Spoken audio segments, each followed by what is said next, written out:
I can't find the song that I'm looking for.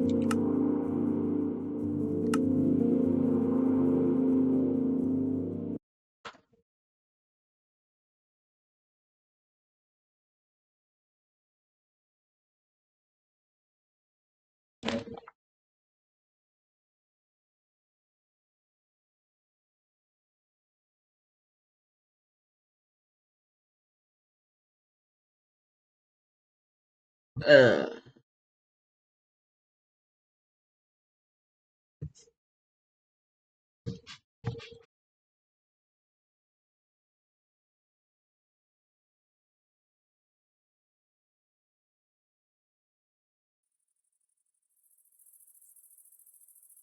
Alright, so the goals at the moment are to get myself some more iron, I guess?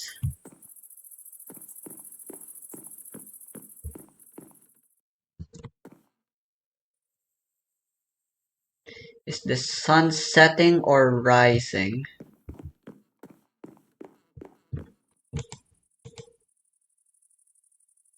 It is setting, it is night.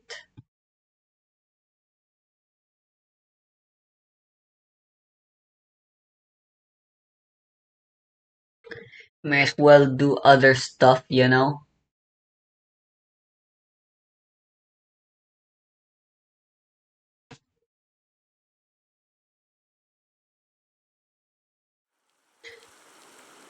I'd like to have a couple more food before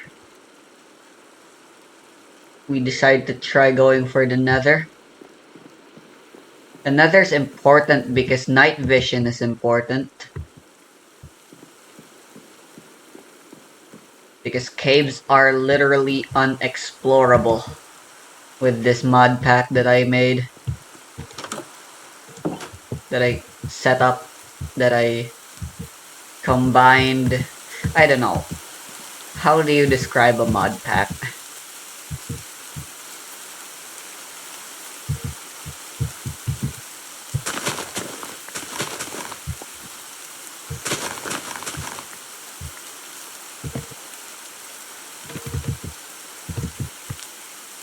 Charcoal, sugar,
How come the sheep have grown, but the cows and pigs have not?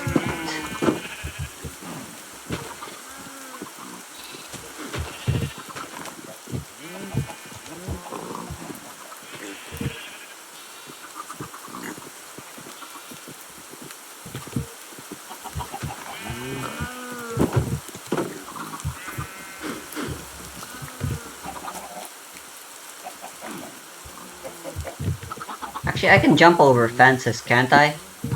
Hell yeah, I fucking can.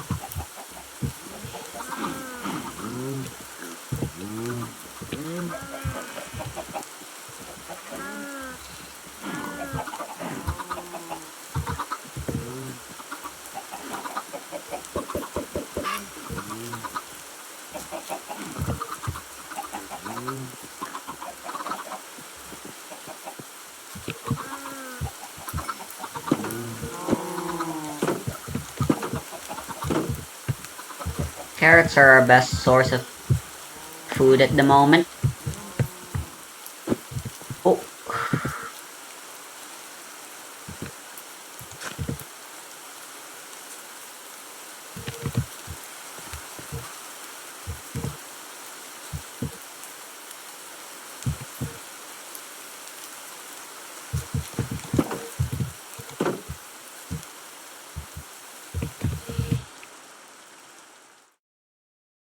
Alright.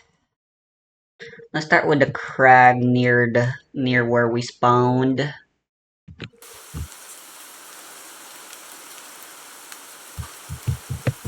That place still has a lot of ungathered iron. Oh, you know what?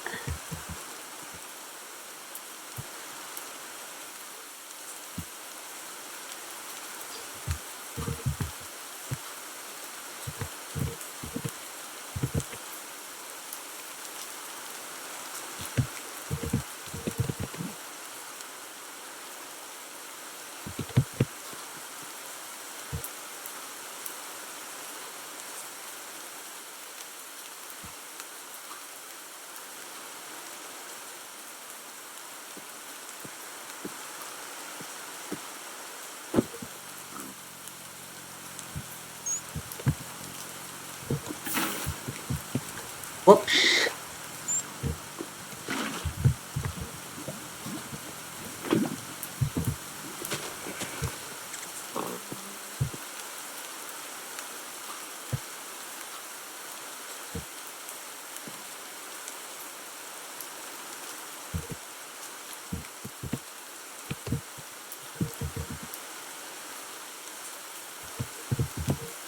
Huh, is it possible that I'm warm because I have lava buckets?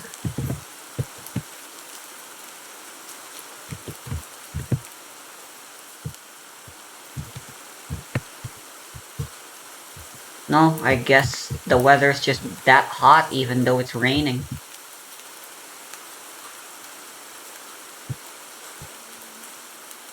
I need to place this somewhere far away.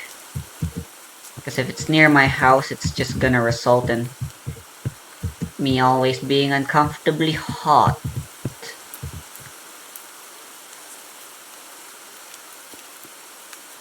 Honestly, I think just next to the golem should do.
Nice little source of infinite lava.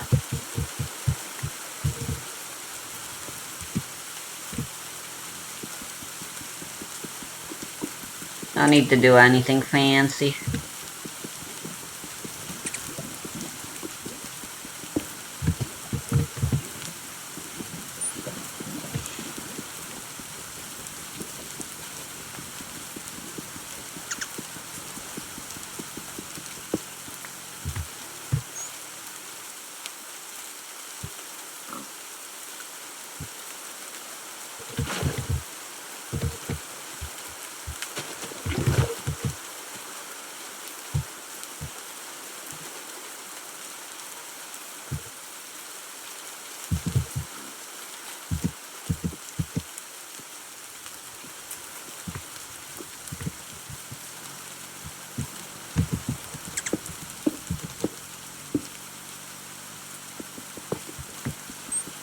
as well take the gold, right? Free gold.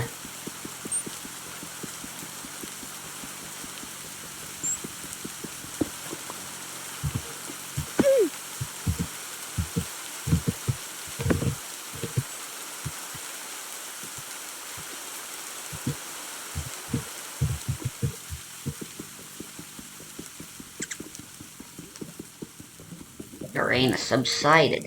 Oh, lovely.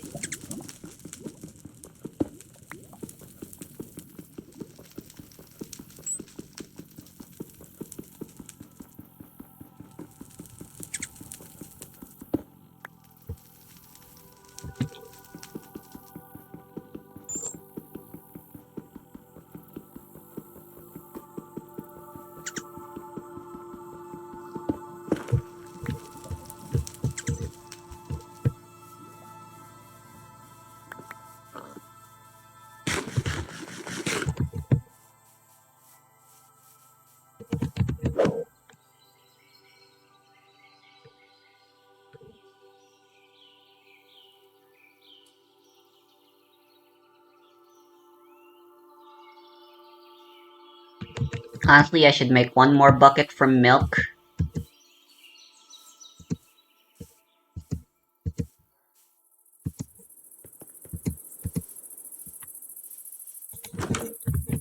We can also use glass bottles for milk, can't we?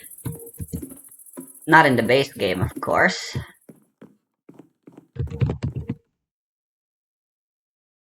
But I do believe I made a thingy that allows me to just bottle these up.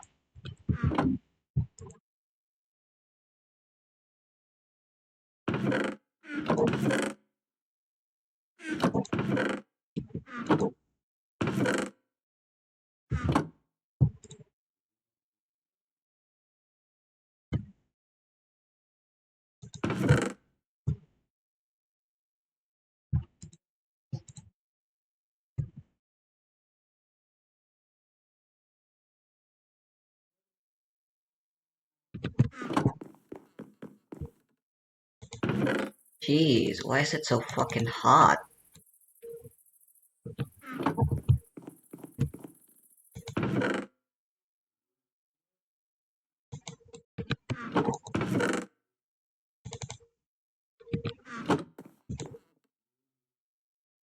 Four obsidian, two diamonds, and the book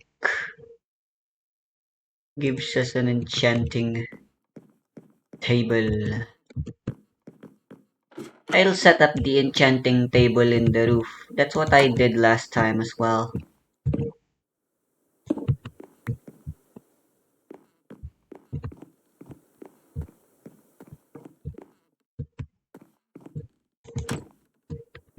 I'm gonna have to gather some more books.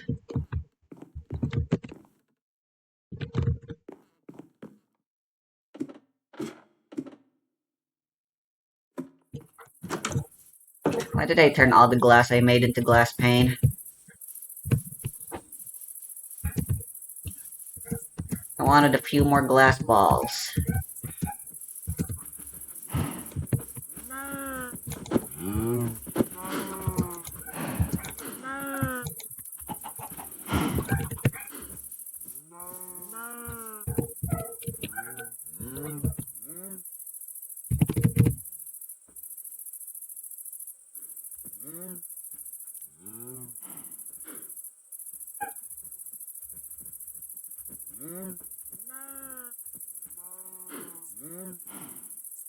It clears up one effect.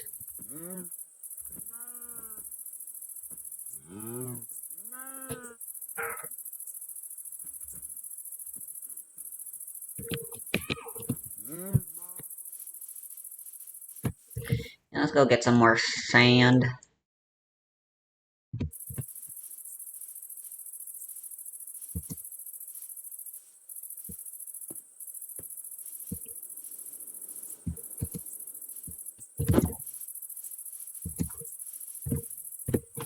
What am I going to need?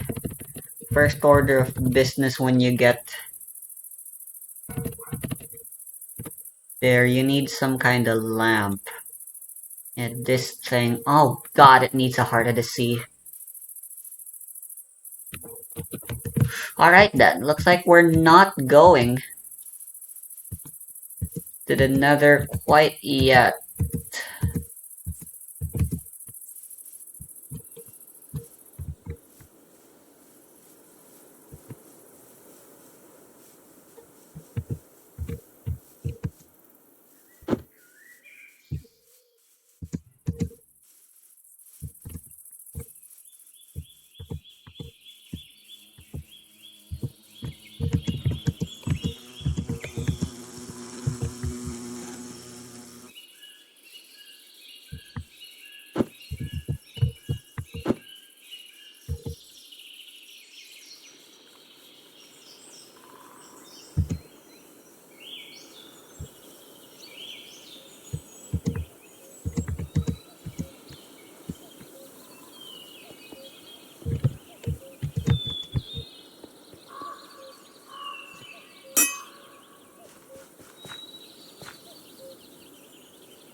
How do I fuck up the one time I actually needed to fucking clear it?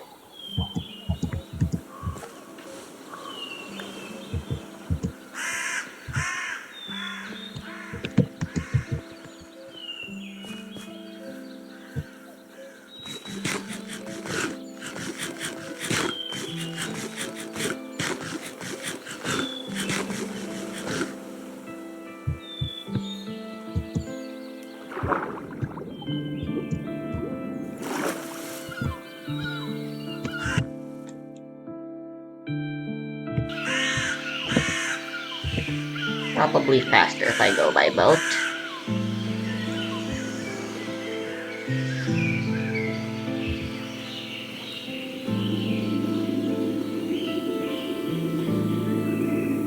Maybe this place has a heart of the sea. Who knows?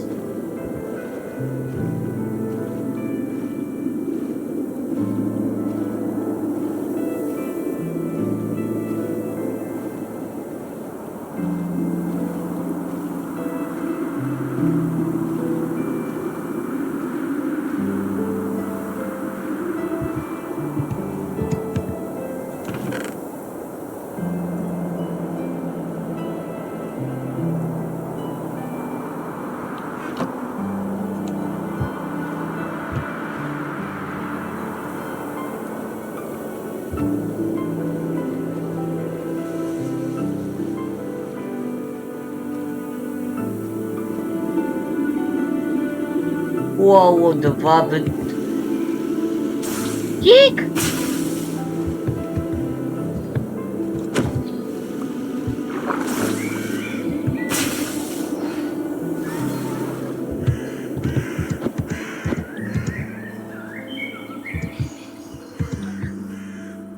Who the fuck came up with the bright idea to spawn Naga in shorelines like those?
Oh well, since it's already nighttime anyways.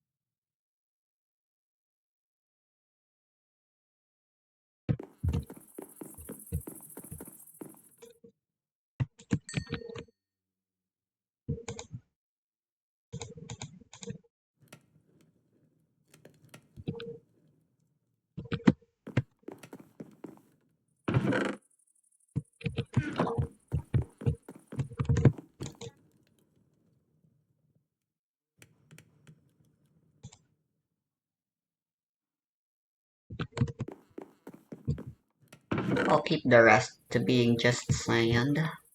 You never know.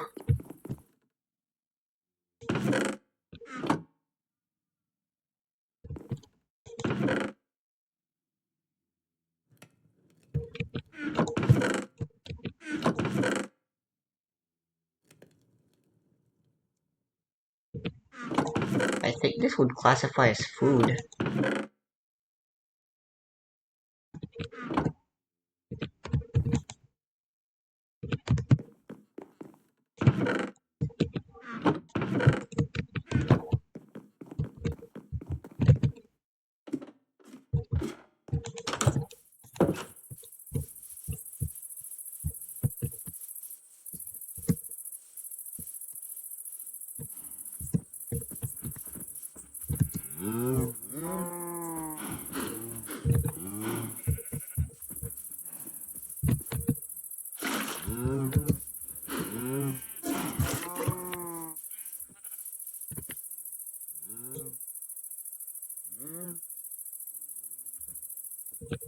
Honestly, I should always just keep a crafting table handy.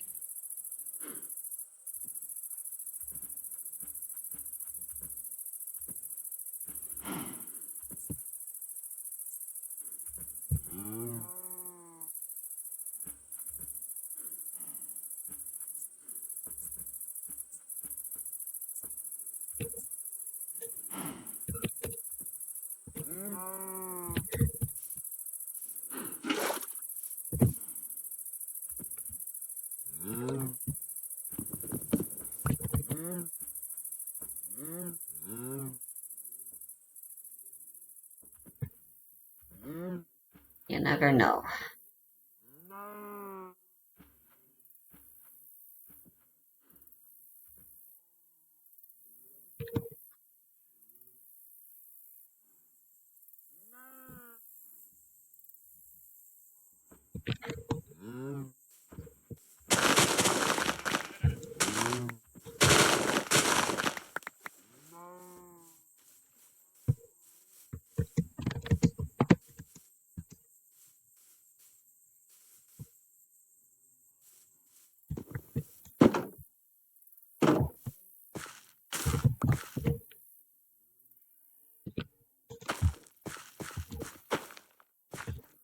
It really only always two?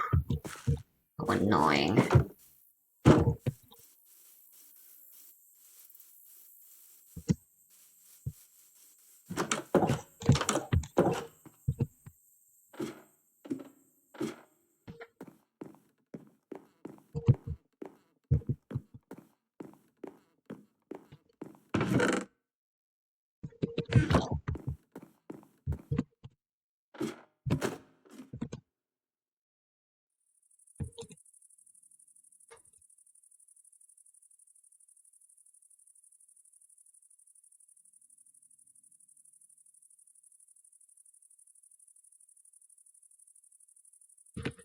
Oops, forgot about the flax.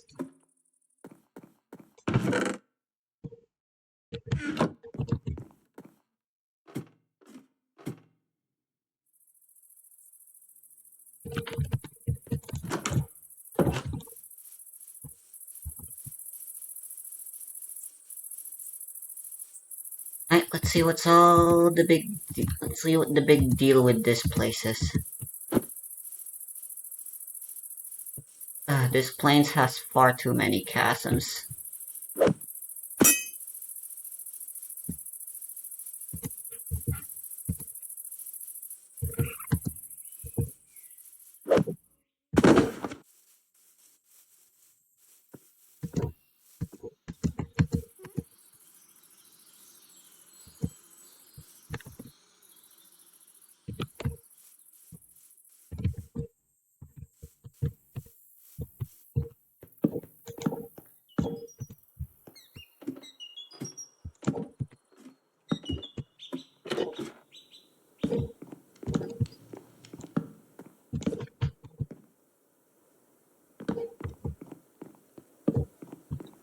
It's kinda cozy.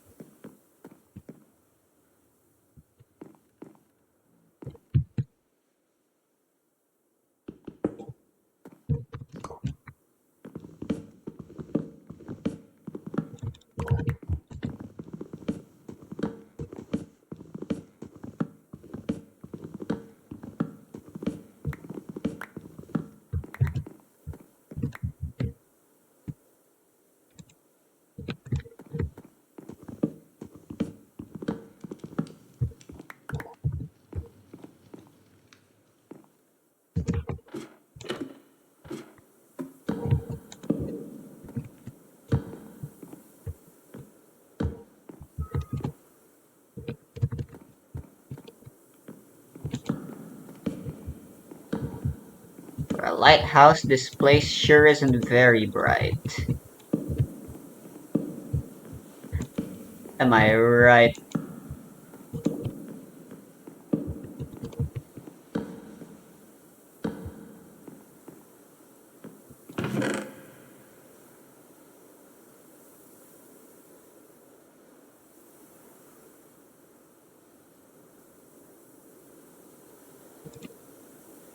Just stone.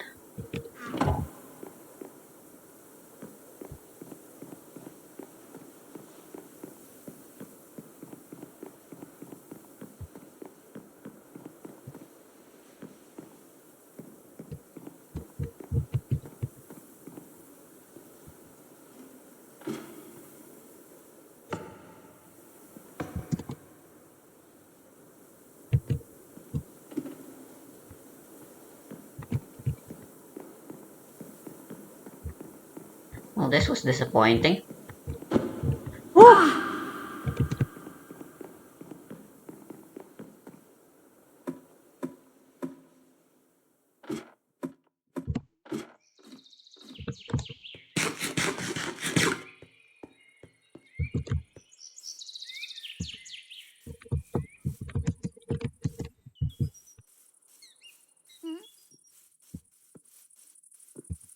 What do I do now? I still want guns.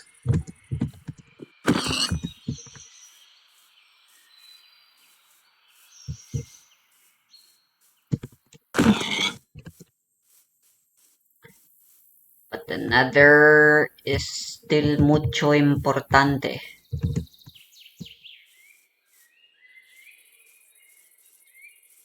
The soul lantern is practically mandatory to explore that place.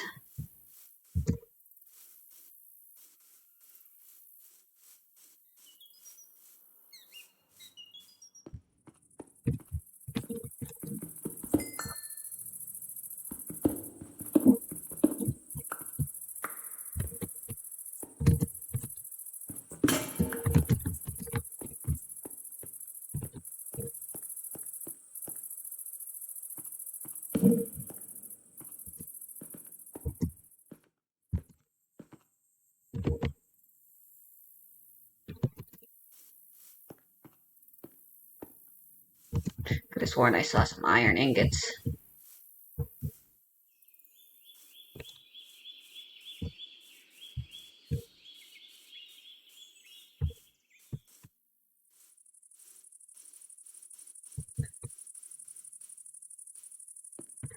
One thing at a time. I think I should focus on getting iron for now. Jesus, this is a big crag.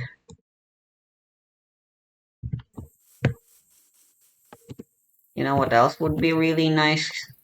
Getting a horse. A Stradlight saddle.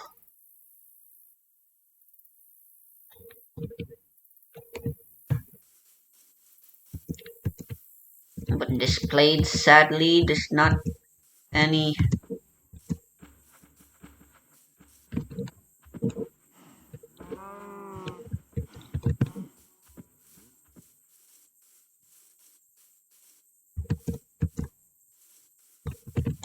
horses. In the off chance I find a horsey, I should prepare some wheat and saddle.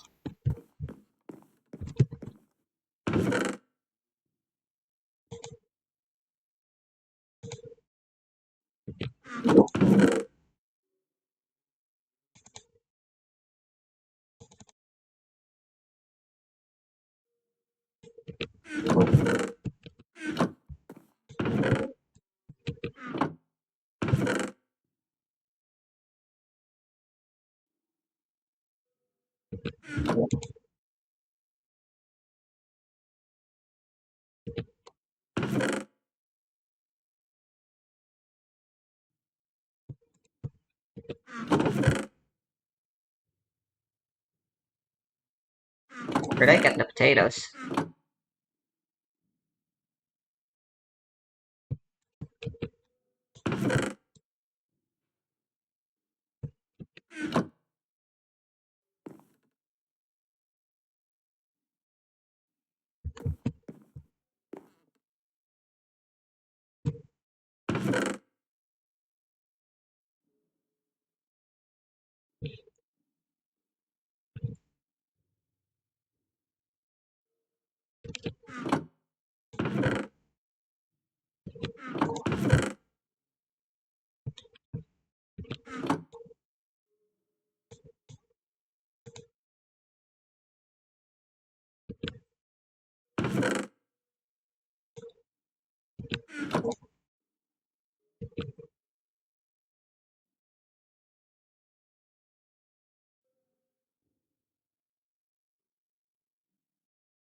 we can also craft name tags if I remember correctly.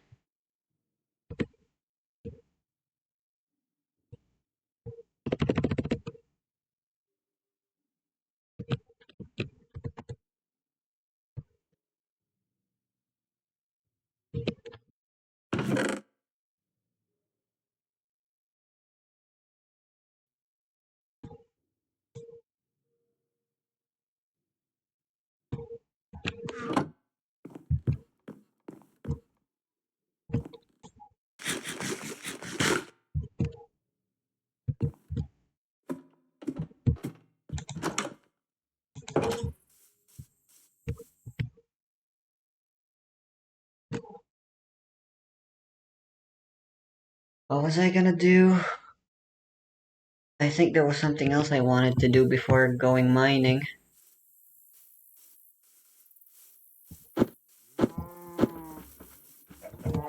Whatever.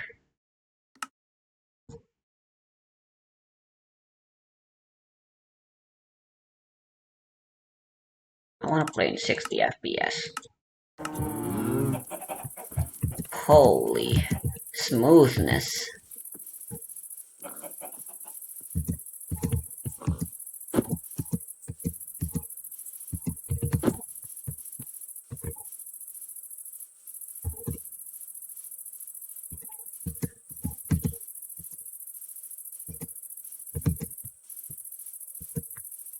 Render distance 24 is already what people usually go for.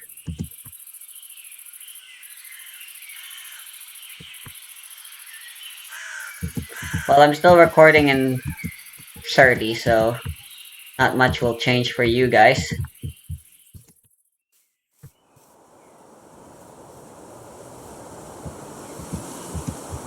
But this depth changes a lot for me.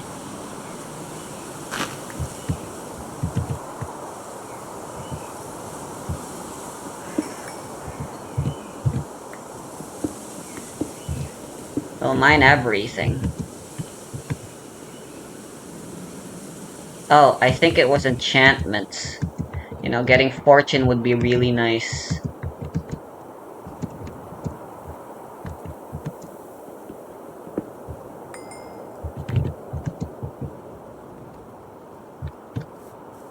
Oh, I remember now.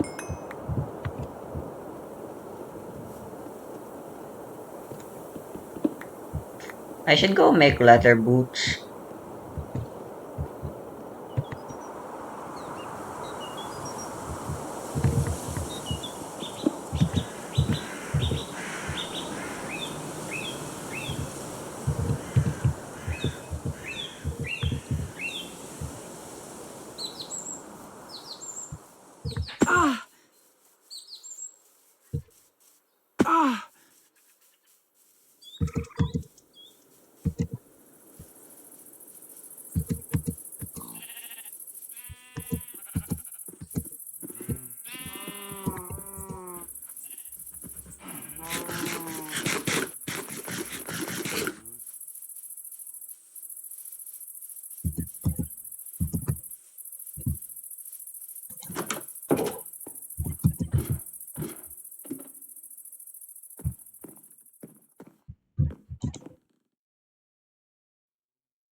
Let me go prep some things, yeah?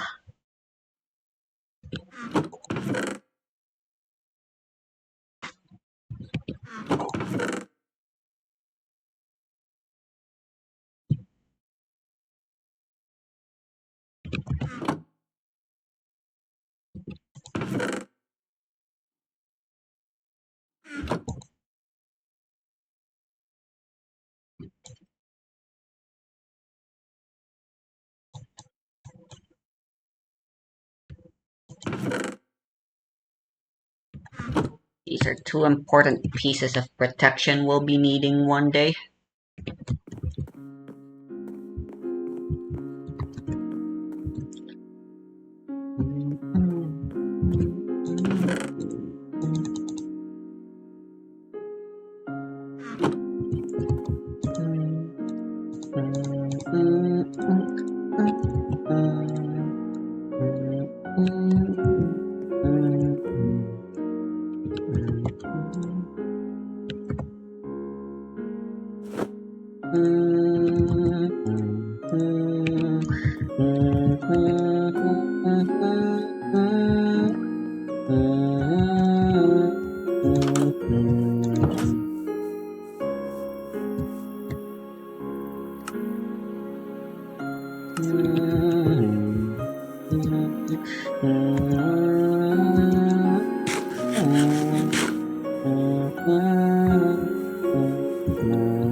One of these is bound to be powdered snow.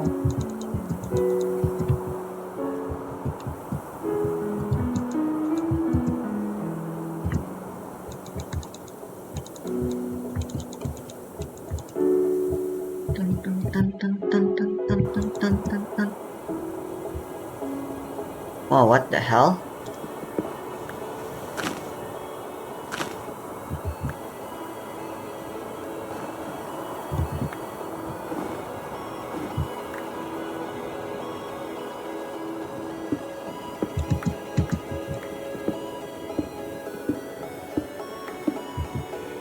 Huh.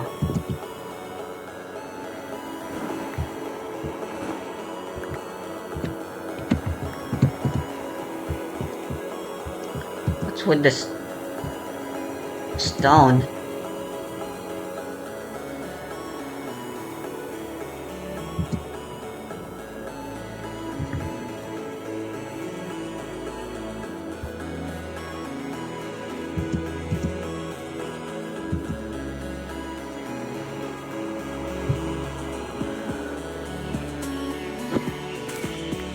Oops.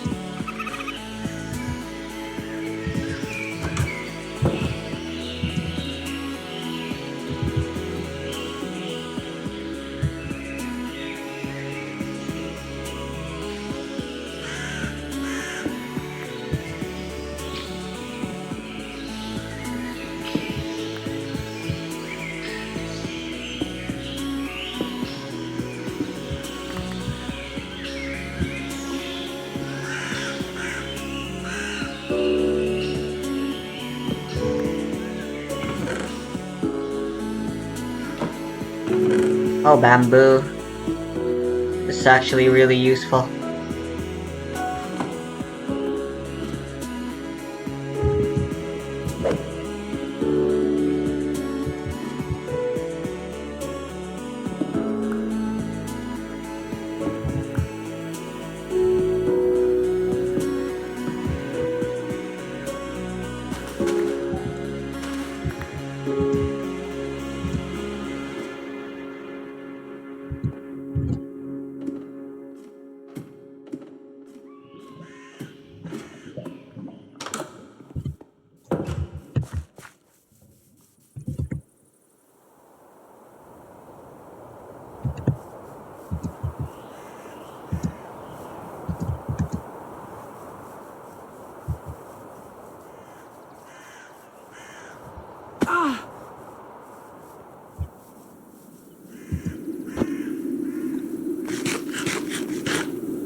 I keep forgetting I set up my ladders.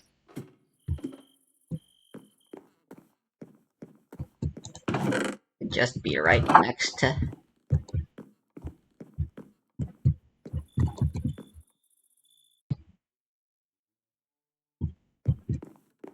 I guess no belongs in material.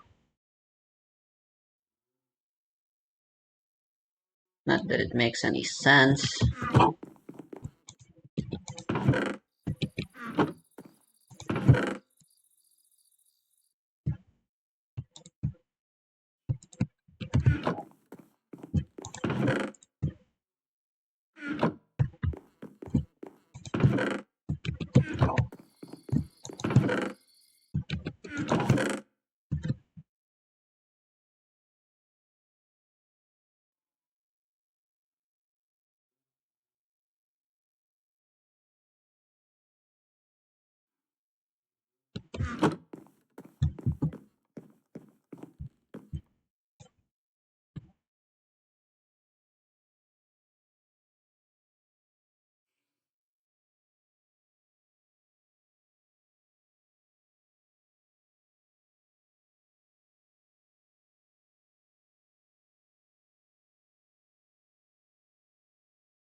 How do I get powdered snow?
What the fuck?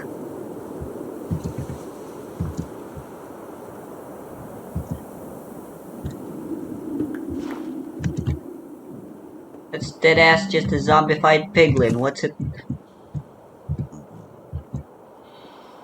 Did lightning strike here?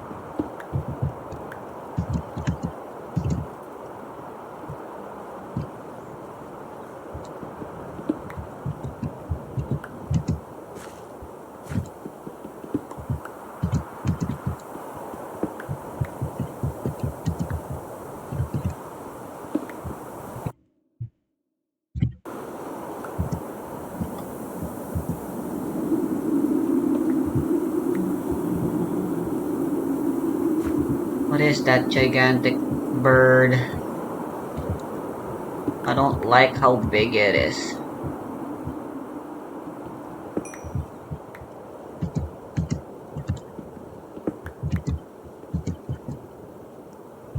It's kinda just chilling up in the air.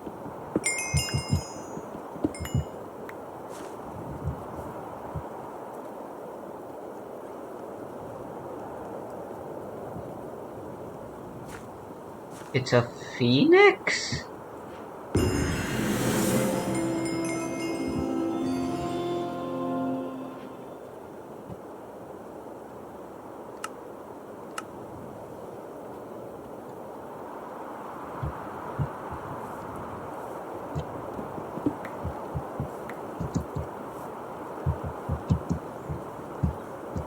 Yo, feather falling.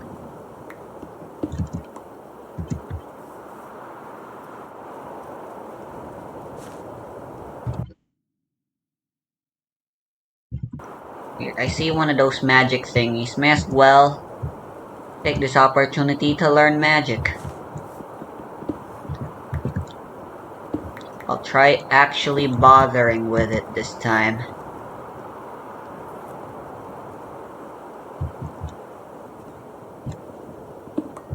I wanted to cast magic. So let's cast magic.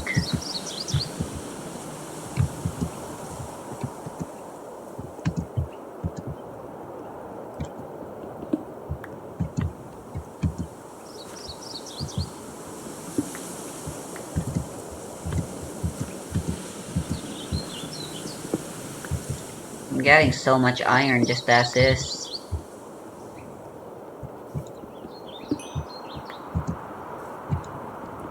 Well, it could be more. I should stop mining the emeralds. Emerald ore's valuable in the simple sense that it's a rare building material.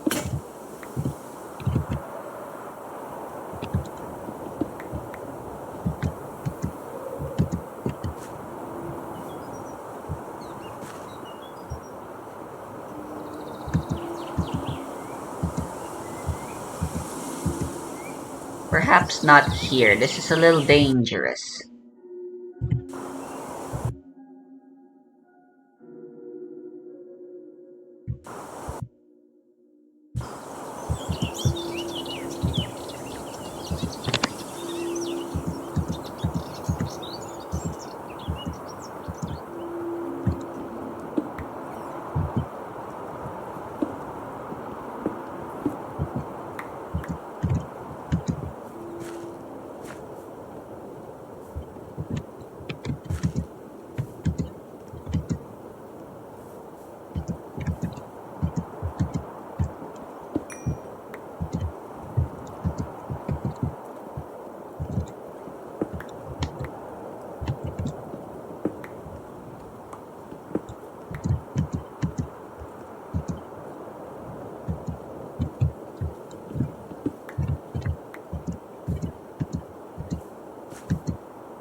Okay.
Our hardcore playthrough nearly ended right then and there.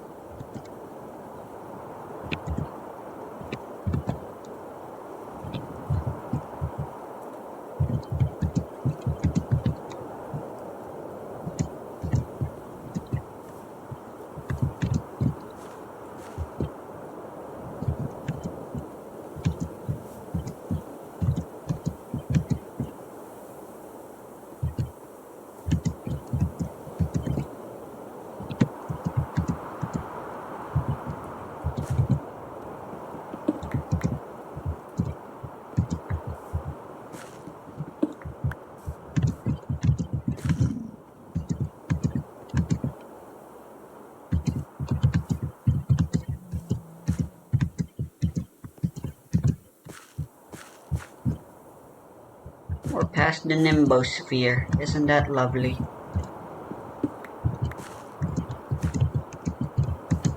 This is where iron spore spawns the most plentifully.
Quite beautiful.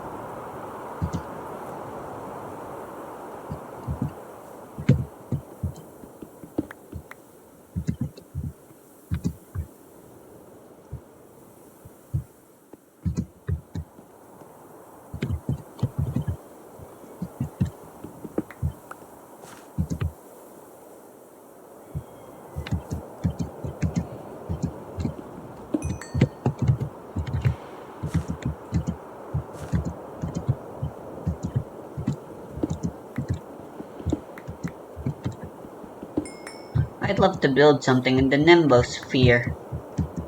The atmosphere of clouds sometimes being on the floor or something seems like it'd be wonderful.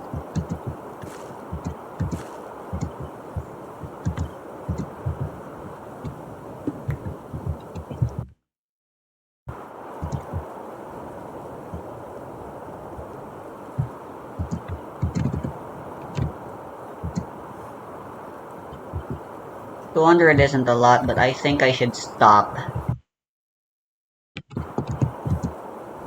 If I'm going to attain more iron, I want it to be with a fortune pick.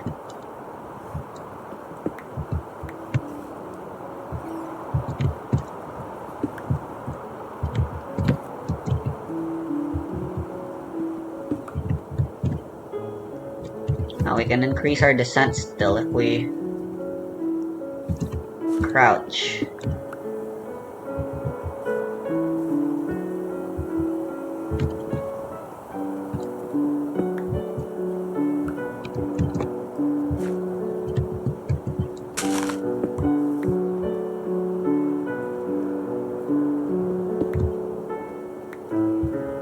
I still want powdered snow for when I eventually get to the nether.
Powdered snow attained.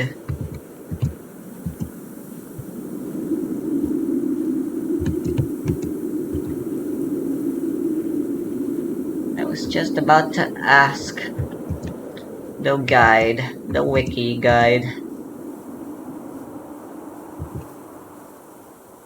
how to get it. But lo and behold, we've got it. Rejoice.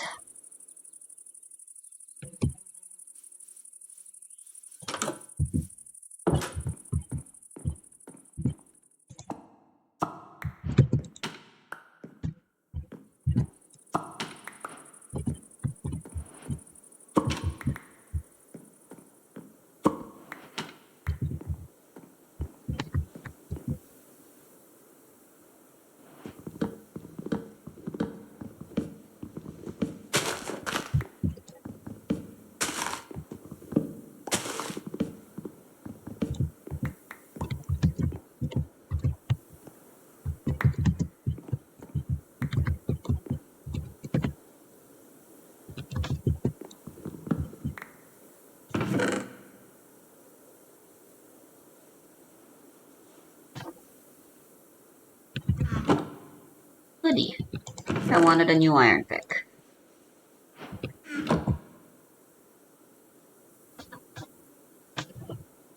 And since these things don't stack anyway, even the bundle won't help me with carrying all these shit.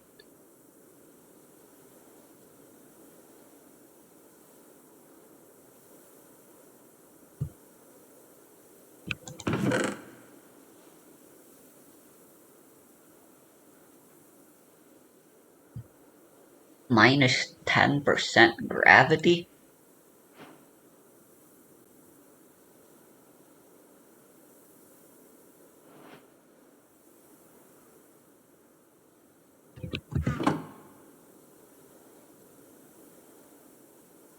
Hot damn. That's like mending on crack. Mending with no downsides. Excuse me?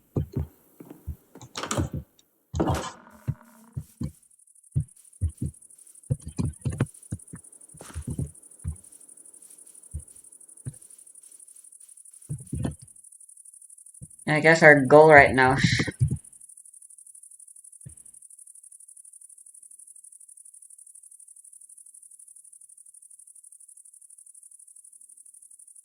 I need cobweb. Can be used to remove enchantments. What the fuck?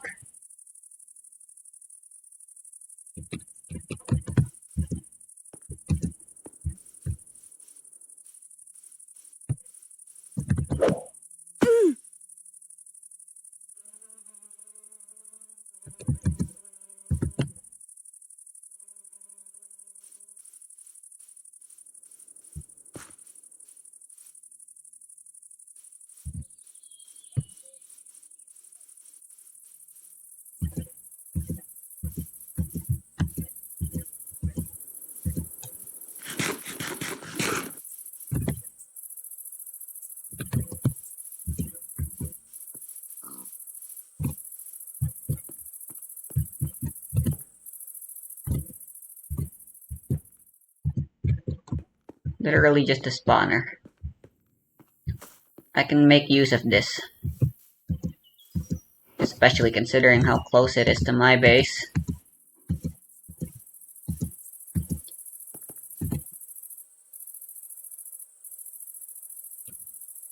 Oh, I can make them on my own with honey. What the fuck are you?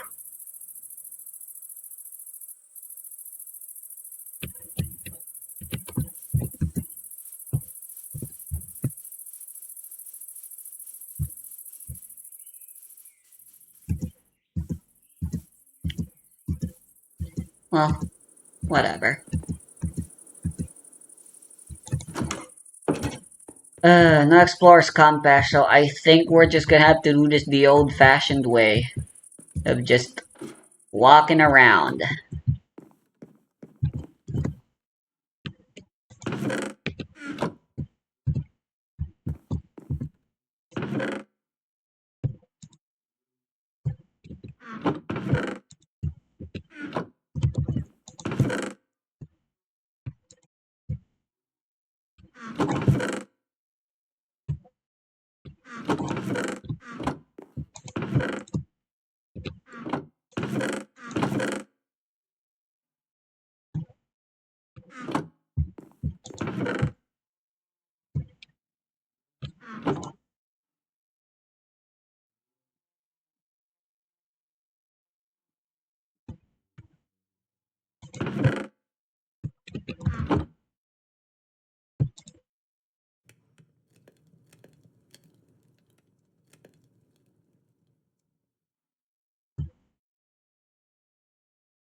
How many bookshelves do we need again? Almost half a stack should be enough, right?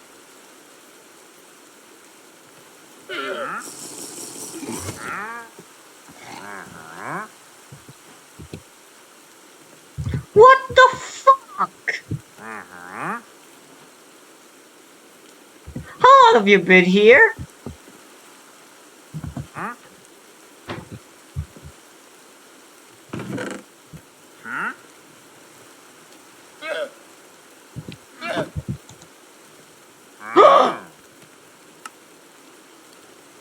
Where can I find pearls?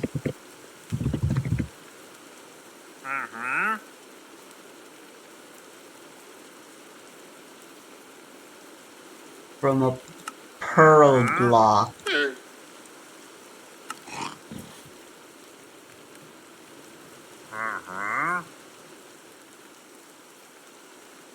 With a knife on a clam. 50% chance.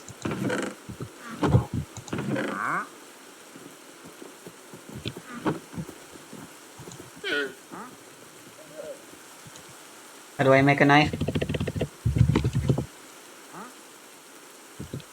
Alright, easy enough.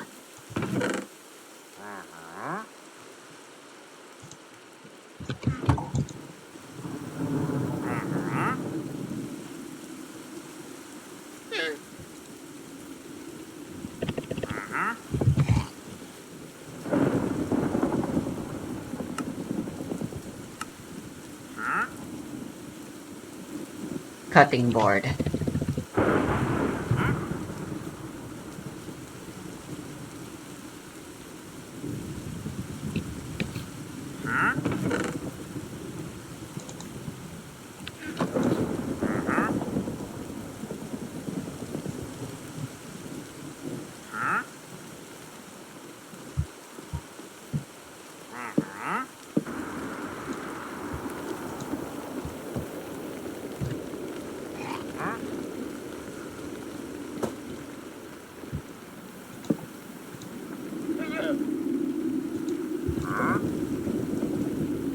Yeah, no shit it isn't.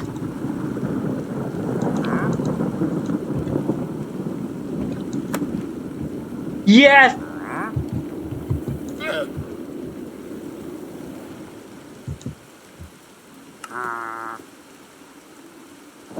Oh, I need 32.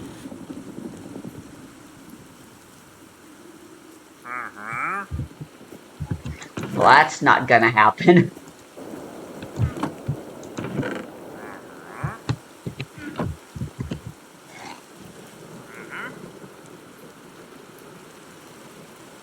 Anytime soon.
Silk Touch.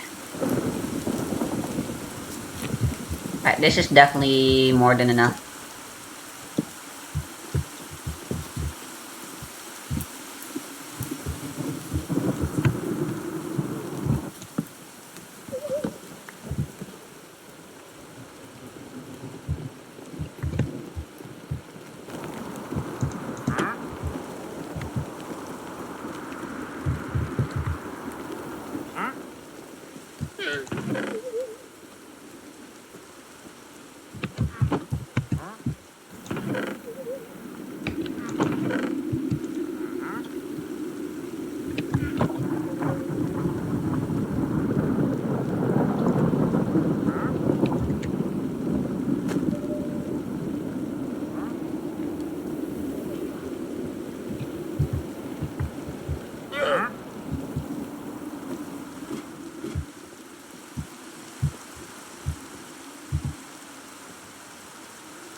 Is that a horse?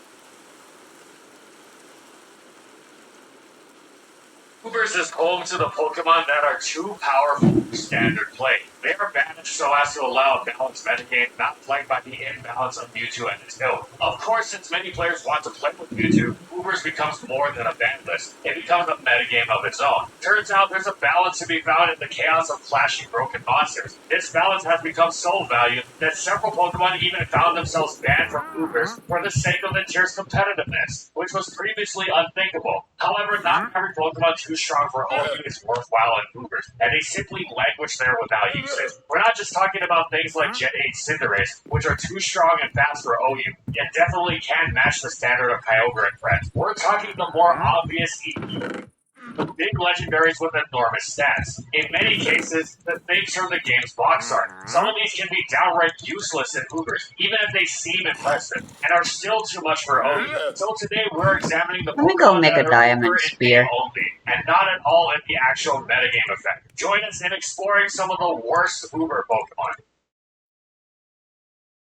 But before we start, this video is sponsored by Factor. If you're anything like us at FSG, you probably lead a very busy life, whether it be work or other obligation. Who has time to add further stress to your day prepping, cooking, and cleaning when it comes to your food? And takeout is too expensive. Why not enjoy your food stress-free by ordering a box from Factor? All of Factor's meals are chef-crafted, dietitian-approved, and come from a weekly menu of 35 options. They are Oh, a pre-cooked and ready to spear eat right out the gives microwave you after mining just 2 fatigue. minutes. They may be pre-cooked, but That's they are never weird. frozen. So they are way better than frozen TV dinners. In fact, Factor was kind enough to send us a keto box, which have all sorts of low-carb meals that are delicious. I especially love this ground beef and thyme cottage pie, and this pork tenderloin with good. But keto isn't their only option. You get to choose from a bunch of different meal plans from Calorie Smart, Protein Plus, and of course, Veggie and Vegan. But that's not all. Factor now has loads of snack options including breakfast, protein shake lattes, juices, and even these new mango smoothies with zero added sugar. I love mango smoothies. How did Factor know? And the best part, it's way cheaper than eating takeout. Don't fall into the overpriced You know, takeout. 4-leaf clovers are supposed to be special.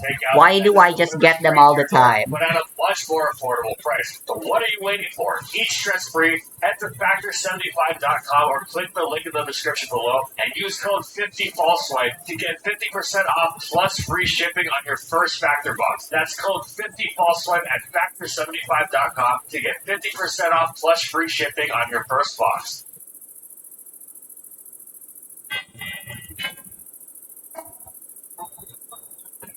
Deoxys normal or DON. is by far the worst of the Deoxys form. Not because it's not the script, no. That would actually be preferable. A Deoxys form with more neutral stats across the board would give it its own unique niche. No, DON fails because it is a lesser version of Deoxys attack. DOA is an extreme type of Pokemon, and if you're going to go extreme, you have to commit. DOA's design commits fully. No pretenses towards any bulk whatsoever. Just all-out destruction through offensive speed. DON commits too, just not as much. It's clear why this doesn't work. When you pull back even just a little, you don't get the full effect. Okay, DON gets a little extra bulk in exchange for not being as strong and fast as DOA. Does that extra bulk actually do anything? No, it doesn't. Well, since we're suckers for detail, not really. Meaning that no, it has never done anything except for this one instance a long time ago. In Gen 4 Ubers, DON had a very specific niche in the league metagame, which of course is centered around Deoxys speed. Basically, DON's job was to act as a DOA that had just enough bulk to withstand hits from DOS, preventing it from getting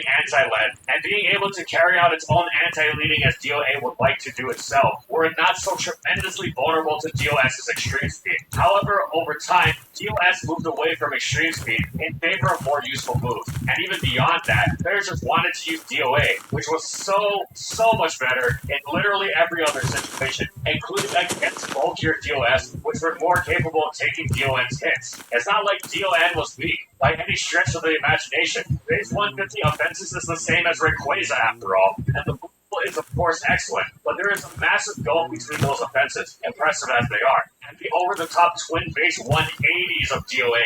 If you really wanted extra bulk while remaining fast, you were best off just using DOS itself, whose base 90 defenses absolutely tower over DON's base 50. Sure, it didn't hit as hard, but it would give you far more functional utility for your efforts. Even the off-overload Duck's defense had more of a niche. It wasn't a great wall against the high-powered Uber's metagame, but it leveraged its superb natural wall to far greater utility than DON as well. After Gen 4, nobody ever paid DON a single thought. It didn't even last in Gen 4 after all, and the competition only grew more stringent as time went on. It is pure and simply worse in all respects than Deoxys attack. It'd be like using Gabite instead of Garchomp, except worse because at least with Gabite, you know you're using something entirely inferior. With DON, you might be fooled into thinking its extra bulk will actually do something for you. We exaggerate, obviously. Of course, DON isn't the same thing as Gabite because in its own right, DON is a great Pokemon. It's not like you get into a battle and it does nothing. If you did that with Gabite, you'd have the floor mopped with you. DON can still have use. It's just bad because it is unequivocally outclassed and not by a narrow margin either. DOA dwarfs it in utility. If DON had a more balanced stat spread, it could take on a truly unique niche of its own. Bulk greater than DOS, speed greater than DOD, and of course, hitting harder than both of them. But alas.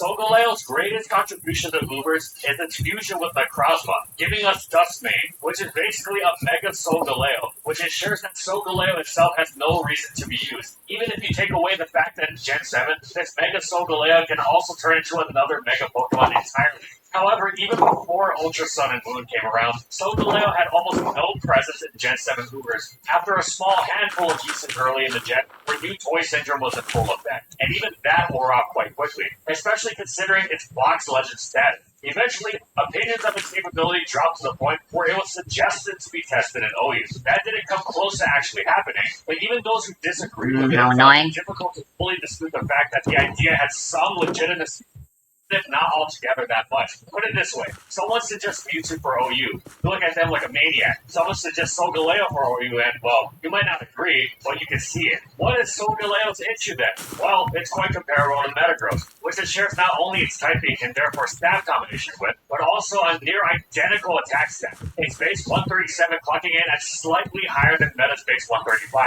And even its ability. Yes, Solgaleo's is called Full Metal Body, but it is identical to the stat drop blocking clear body that Metagross most enjoys for the fact that it prevents the ubiquitous physical attacker catch-all of Intimidate from slowing it down whatsoever. With this comparison in mind, the idea's credibility is suddenly thrust into sharp new clarity. For all its power, Metagross's offensive threat level is not what it once was, as demonstrated by its decline over the generations. Steel may have improved as a stat with the introduction of fairy types, but it's still not incredible in its own right without a helpful powerful secondary stat, and Psychic doesn't quite gel well with it as well as you'd like, nor do its cover moves. While useful, they just don't pack the kind of shattering power you need. We're not talking Mega Metagross here, of course. Mega Metagross is much faster than Solgaleo, and significantly stronger too, with its higher base attack bolstered further by its Tough Claws ability. In fact, it outclasses it so significantly that Mega Metagross was actually a fairly common sight, far more than Solgaleo in the Sun and Moon metagame, before Dustmane was to arrive in the Ultra Sun.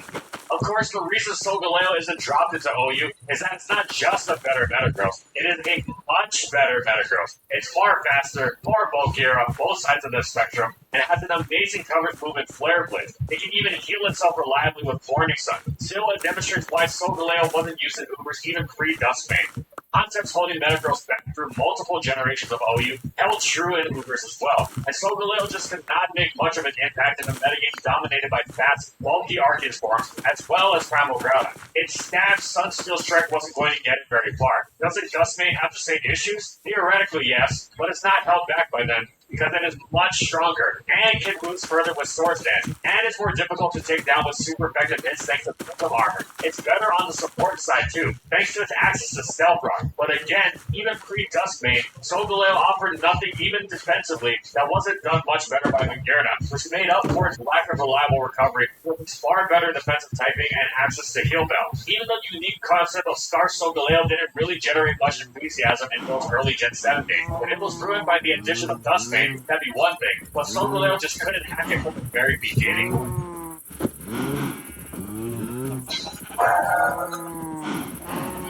Reshiram burst into the scene in Generation 5, everyone was excited, not just because it was one of the Fox Legends, but because of its amazing offensive that takes several of the most dangerous aspects of the game and slams them together for absurd destruction. Its base 150 special attack and base 90 speed were par for the course, but what stood out was its stab combination. It had what the fuck? That was all the rage in those days, resisted only by Tails and packing a whopping base 140 base power, as opposed to the toned down base 130 that it would become in Gen 6 and later. It also had ferocious fire stab, nearly as powerful in Blue Flare, which would actually become much stronger thanks to the boost from the tier-defining Groudon's Perpetual Sun, and which had greater super effective coverage to boot. Additionally, the two made a terrific combination beyond simply giving us the Dragon Fire type that we've been dreaming of since we first saw Charizard. They complemented each other. I should have been making backups. Draco Meteor wouldn't want to come anywhere near Reshiram's nuclear meltdown of a sunny blue flare, and the opposite was also true for bulky fire resist, trying to slow down the latter. There was no resist to the combination of the two, not even Heatran, as Reshiram's Turbo Blaze rather than ignite Heatran's Flashfire bulldozed it entirely, leaving it merely as another victim to be reduced to ash by Blue Flare.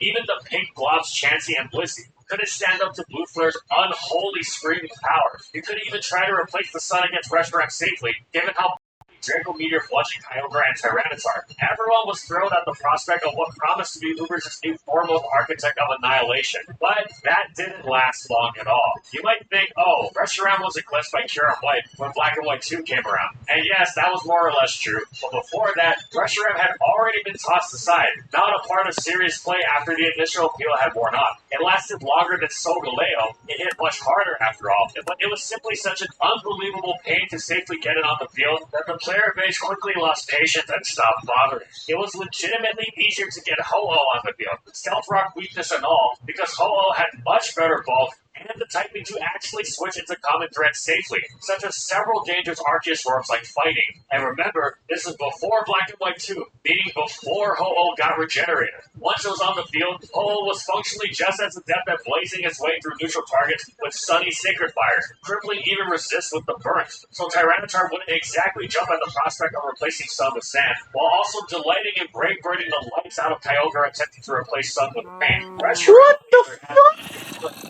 But it was a far cry from bulky by Uber standards, which combined with its far less useful defensive typing, meant getting it on the field was a major struggle. This severely impeded its ability to launch its moves and Draco Meteors. Conversely, despite its lower power, Ho-Oh's superior defensive profile gave it so many more opportunities that it wound up dealing much more damage. Just suddenly, the four horsemen of the apocalypse show up. What? Still would have been a failure. How all-encompassing its flaws were. The complete lack of Hey, this technically gets me what I want, which is a horse. God's promise of scorched earth offense. This was just too fast-paced. You better be able to match that pace or slow the game down if you want to succeed. Even if your power is crazy even by its high standards, never forget the Reshiram particle sphere. Time wasn't kind to it at all either. The removal of permanent sun, the nerf to Draco meteor base power, and of course the They all addition have of the exact like same Ternius, stats. as well as the I mean, they're pretty good power creep, stats. ensured Reshiram was just as useless in subsequent generations. It became one of the poster Pokemon for people that weren't actually good at Ubers. Which, of course, is what this video is all about.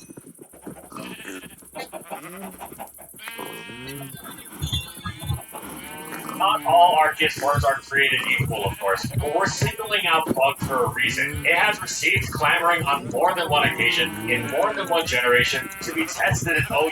As blasphemous though it may seem, the god of Pokemon's pestilent form does not command sufficient reverence or fear to prevent such heretic ideas from disseminating. Nothing came of them, of course, as more reasonable heads prevailed in convincing those apostates that even Arceus' lowliest form would smite standard play with ease, but it does demonstrate that even the great all-creator is not exempt from such debates and distinctions and to land it on this list. When you think of monotyping, Bug hardly seems like the worst. Yes, it's flawed, but it also has several advantages. It resists significant attacking types like fighting, ground, and grass. With Stab, it hits dangerous psychic and dark types super effectively on a good Pokemon, let alone one of Arceus' stature. It feels like you could do a lot worse, especially when your options are every other type out there. So why is Bug so singled out as the worst? Well, it's basically the combination of the lowest upsides and the highest downsides. There are other flawed typings to be sure. One's mind generally jumps to Ice, for instance. But as bad as Ice is defensively, it is also tremendously gifted offensively. One might also think of other unspectacular typings like, say,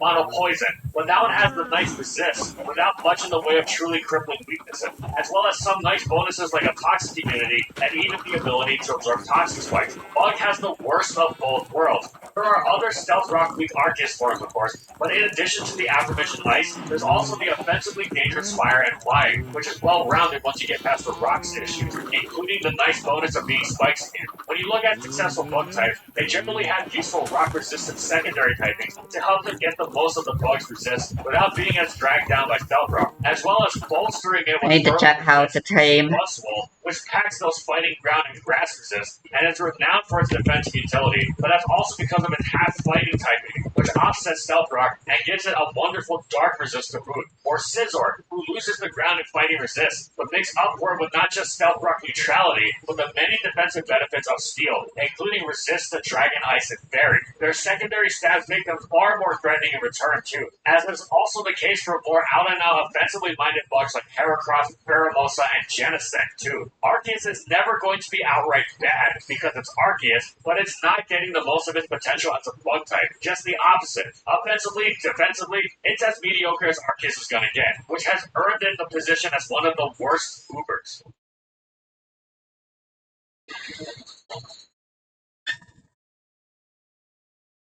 We're restricting this to an honorable mention because it is very, very self-evident, as well as a rehash of the Solgaleo concept, but it's worth a quick glance at specifically because of how obvious it is. Calyrex Shadow is an unbelievably dangerous Pokemon, being the defining threat in Gen 8 and getting banned in Gen 9. And Spectre's main contribution to Ubers is allowing Calyrex to fuse with it. Obviously, it's fully outclassed in Gen 8, but even when there's no Calyrex S around to outclass it in Gen 9, Spectre doesn't have anything worth doing. It's just not quite up to stuff with Ubers' standards of power, speed, and even bulk.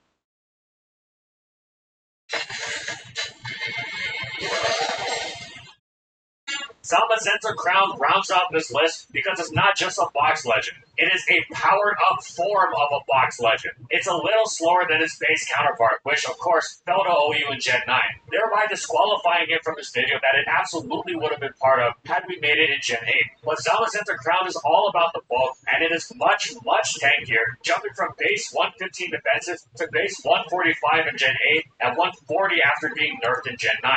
Additionally, Dauntless Shield boosts its defense every time. Okay, so zombie horses are untamable. All manner of physical hits from breakfast without even trying, allowing it Farewell. to opening out technical stuff defense as well, making it rather impenetrable on both sides of the spectrum. A +1 defense boost for one-time deal in Gen 9, Zamazenta Crown is still an impressive hit taker, especially with the many resists afforded by its typing. Think Cobalion's physically tanky heroics across many generations of lower tiers, but a million times better in all aspects of its game. So, why is Zamazenta Crown so unimpressive as to have been suggested to follow its base form into OU, even after Gen 9 gave it body press? The main issue is that Zamazenta Crown is a defensive Pokemon that doesn't offer much in return. It hits quite well for a defensive Pokemon, but it's the utility that's lacking. Any decent team can handle stab hits from defensive pokes. Outside its stabs, Zamazenta Crown has very little to offer. Basically, it's what every defensive Pokemon hopes to avoid. Guess I just have a roommate for the moment, huh? Threatening makes it a cinch to take advantage of. Every defensive Pokemon has their exploitable points, of course, but they generally have tools to make it difficult to do so,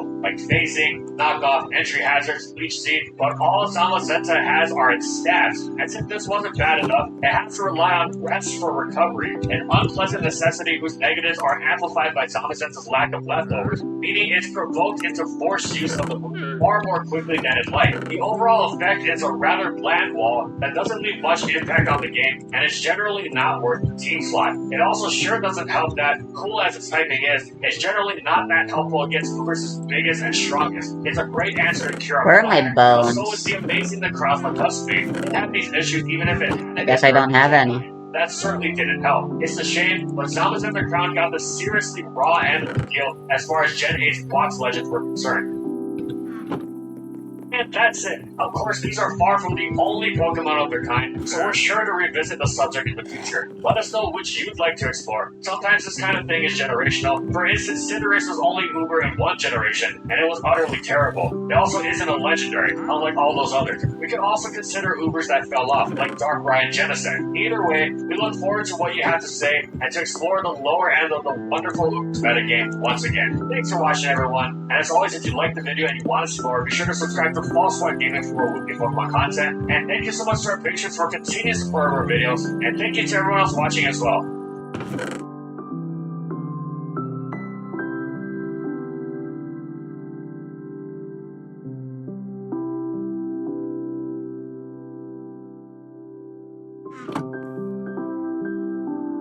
And thank you so much to our Platinum patrons. Thank you to Amphozenus, Alex Sable, Anthony Belval, Renault, Bingleton, Daniel Isbeast, Dr. Min, Funky, Glitcherton, Hal, Nurse Jake, Jack G, Lord of the Rabbit, Pretzel SP, Raymond Daytona Ray Skylaria, Source and Croxon, Shiwei Miji, Stoneface Colin, and Kenzo Koro no Propai for their major support of our videos.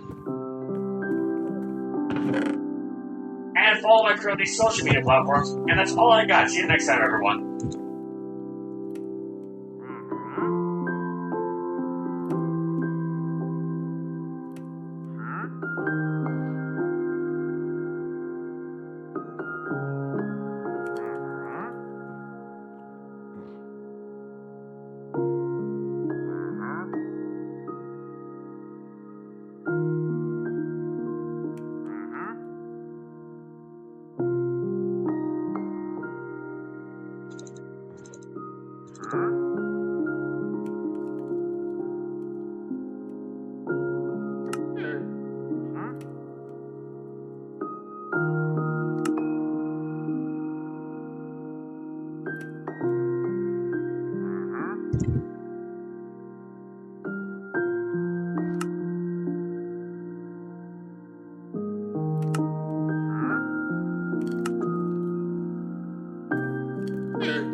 Hell yeah.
You are golden.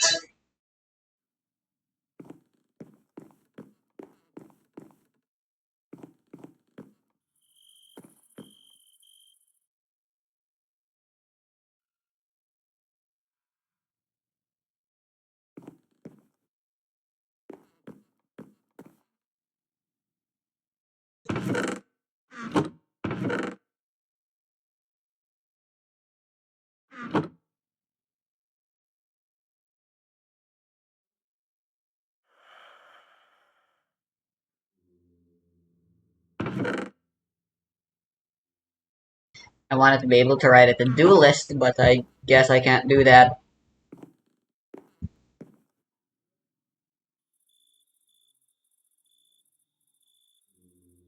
I have insomnia?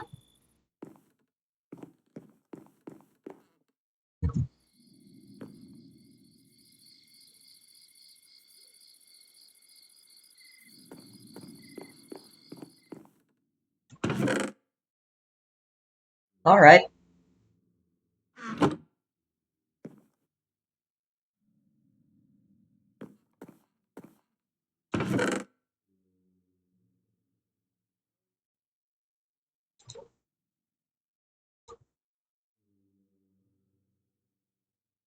Let's make some guns, baby.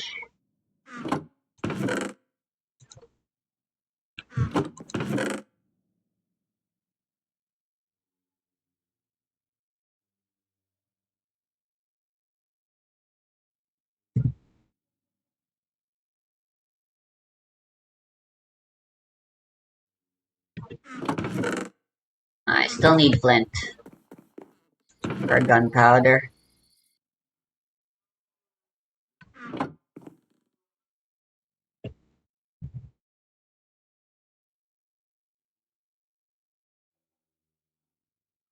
Block of flint.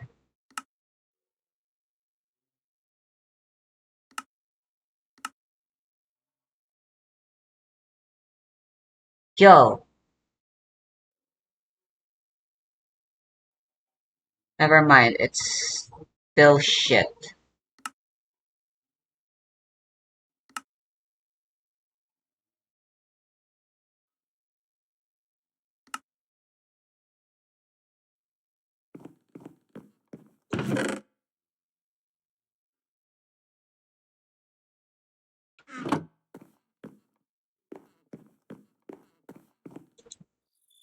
Let's go get some gravel, I suppose.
Where might I find abundant gravel?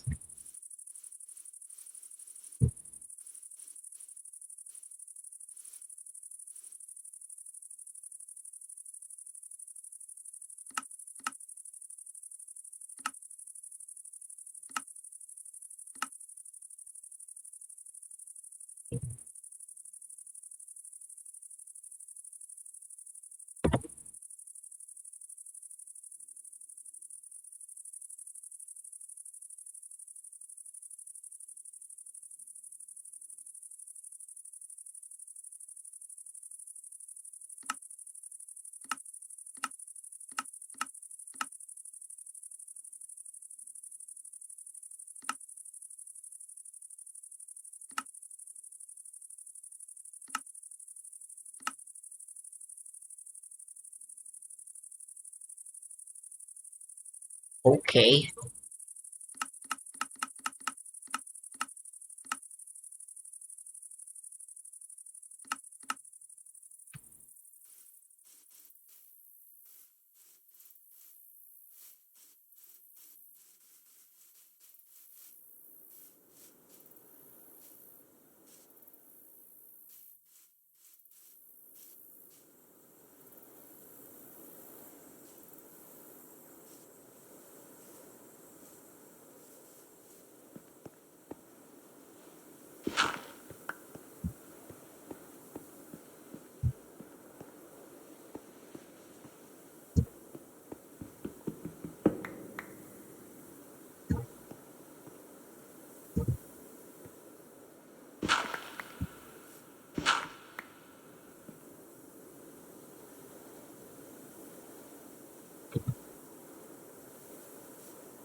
Deep slate already, wow. This hole goes deep.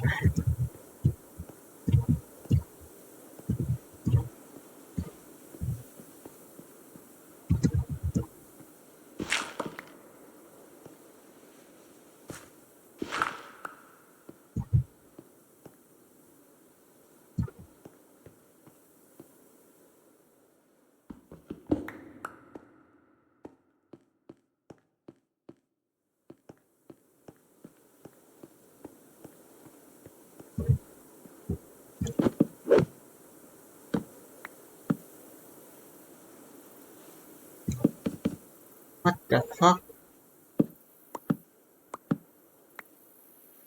Huh. You can right click to place torches.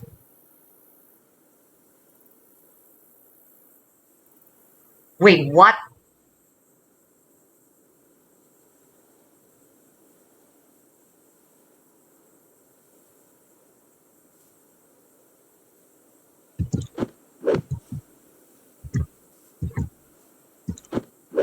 Whack. Okay. When did that become a thing?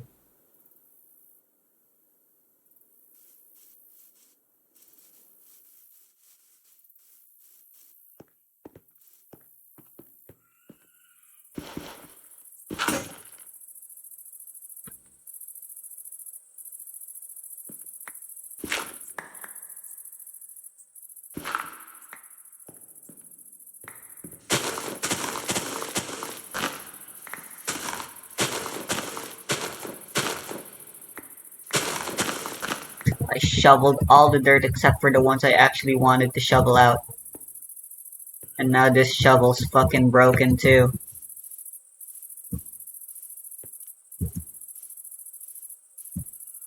Might as well break it fully.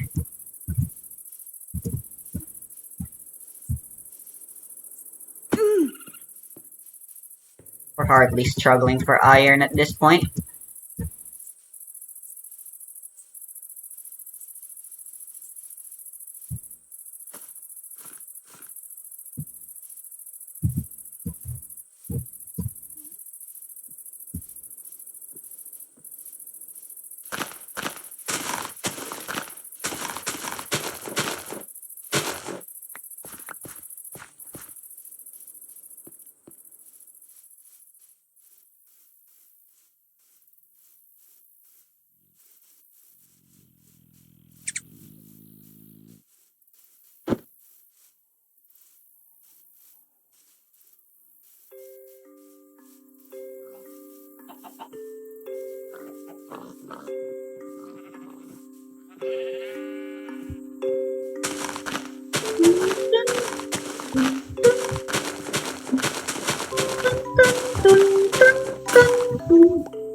Honestly, I could have used... Aww.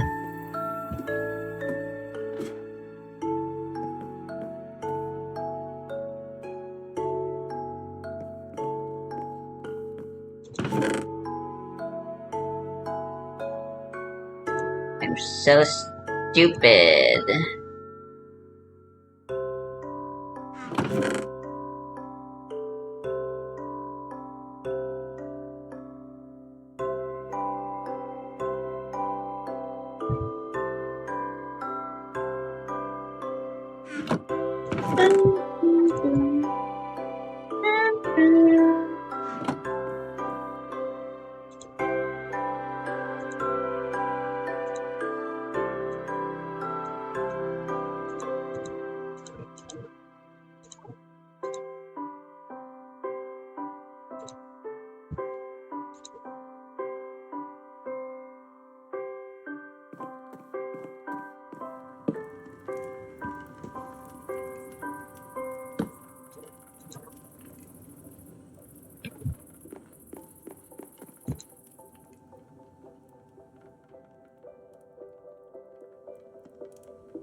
Alright, there's a chance they turned to stone instead of granite pebbles, which is not what we want.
This is not a lot at all.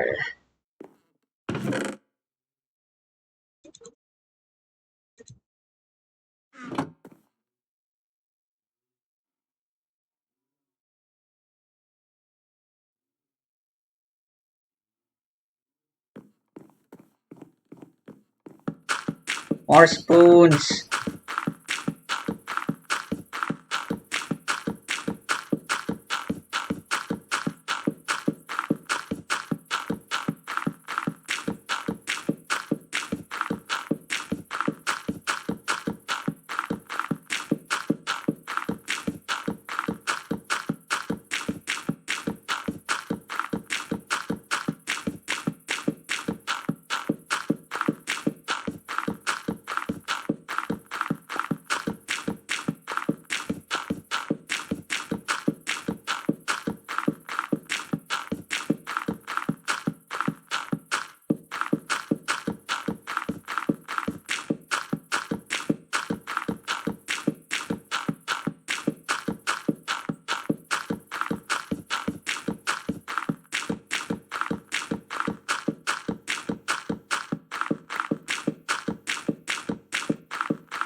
Did I accidentally create an infinite fucking flint glitch or something? What the fuck's going on?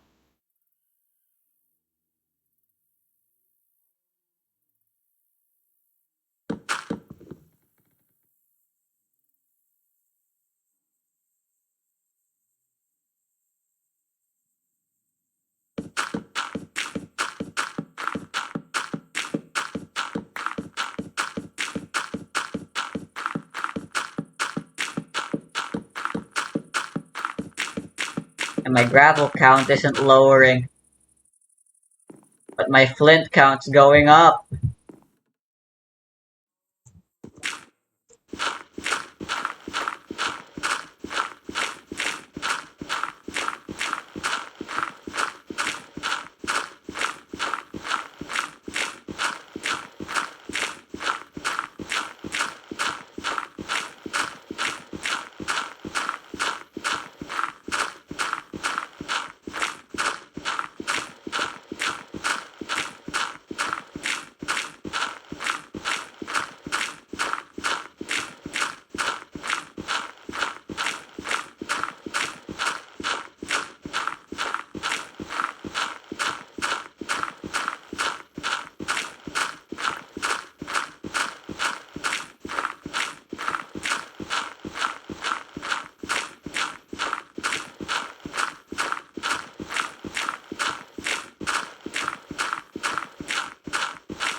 $69, nice.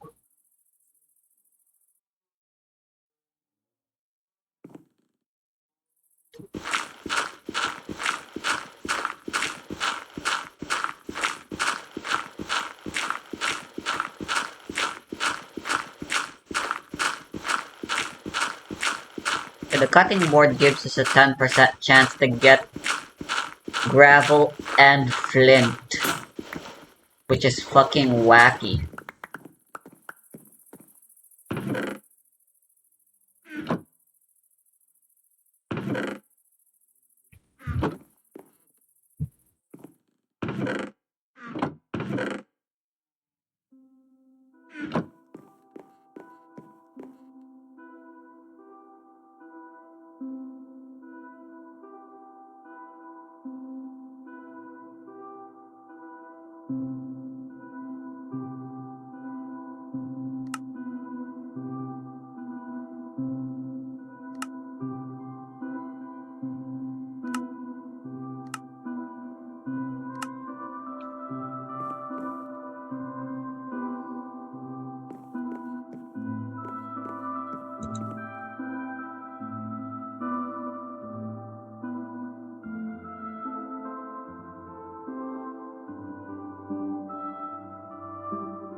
I'm gonna go chop wood in order to be American.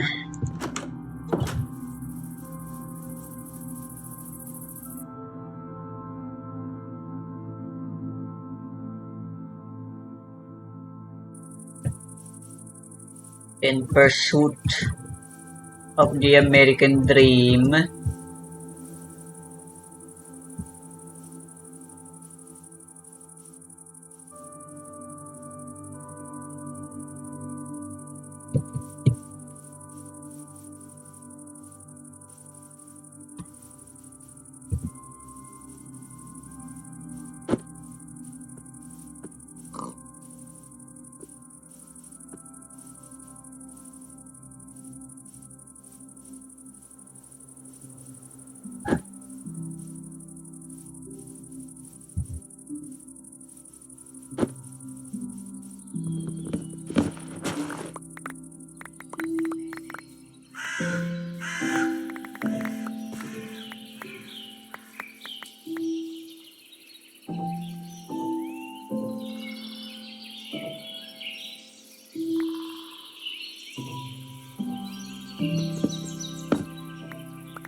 Maybe I should make a bridge here too.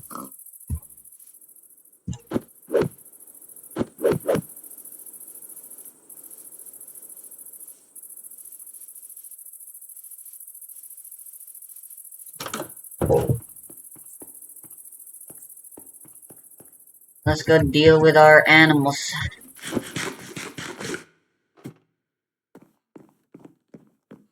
While we cook up our charcoal.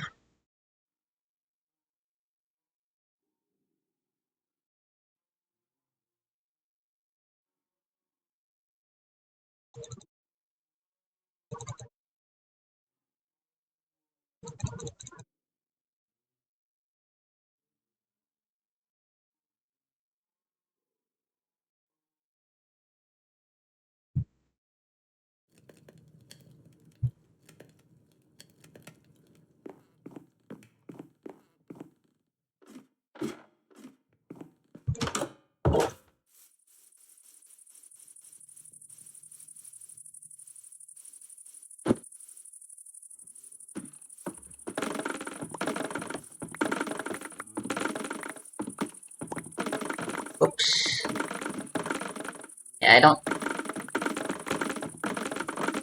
like that they're on different columns like this.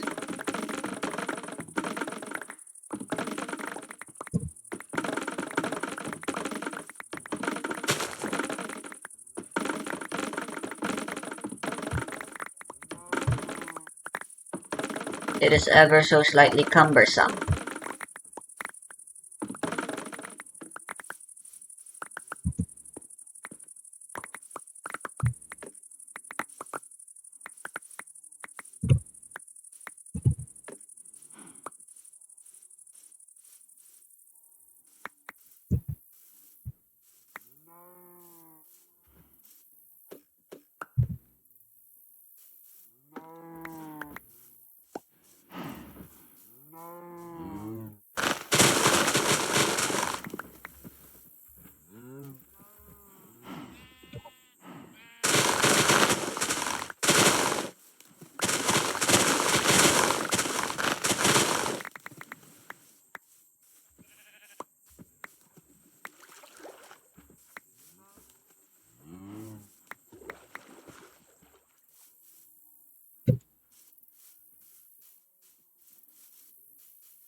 Holy shit.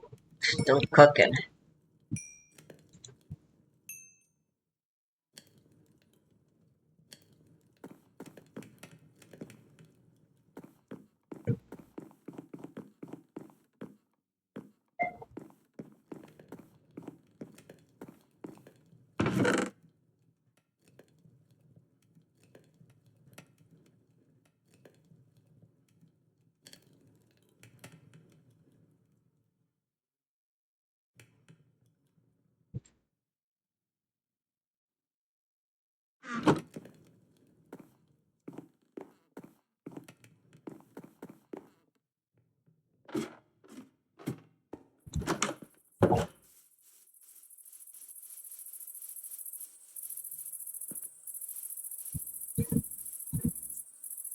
Yeah, I think my pumpkins are just never going to grow.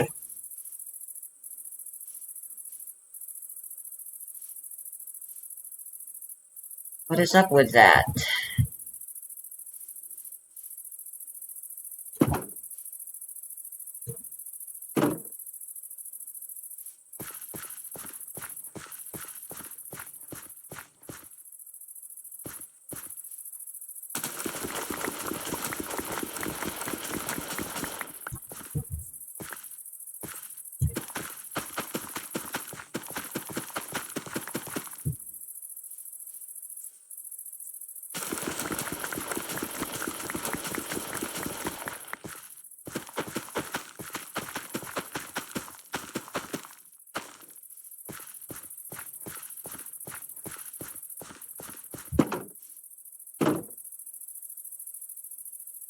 Not to mention how come it seems straight up just some of my crops just never grow.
I think I'd like to use onions as my food source for the moment.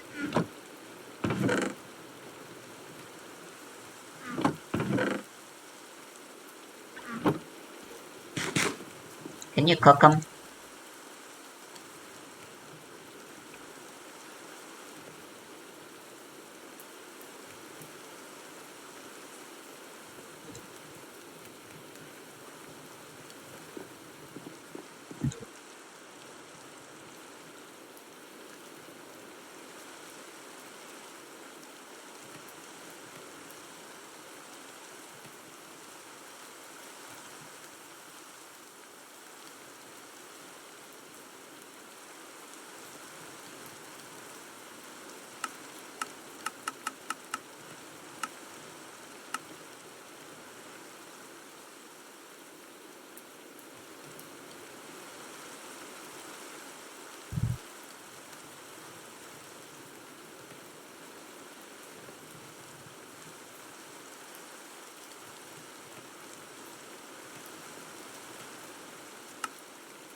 Hell fucking yeah.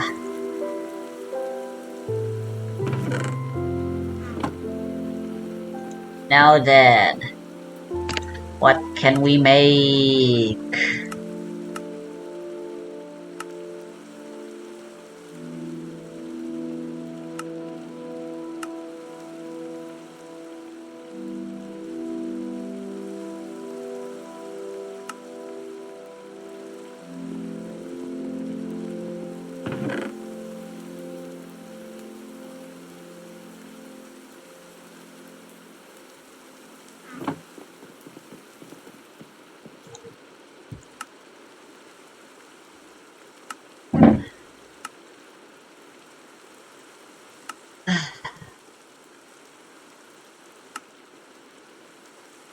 The suppressor shotgun.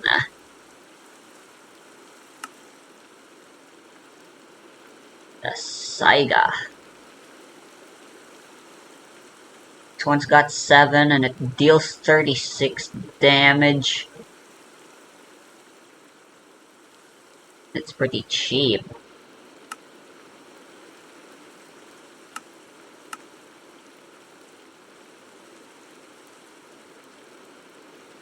One's 36 and a half.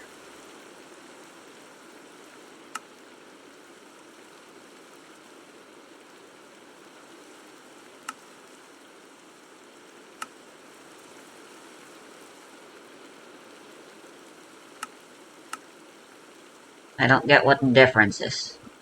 This one costs 4 less wood, so I'll go with that.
That one's pretty good.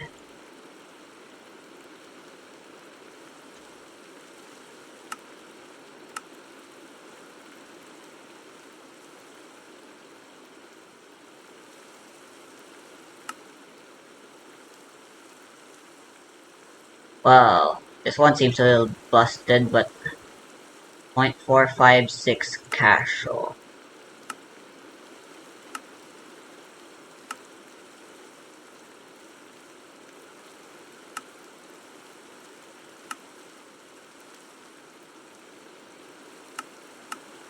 Or 454.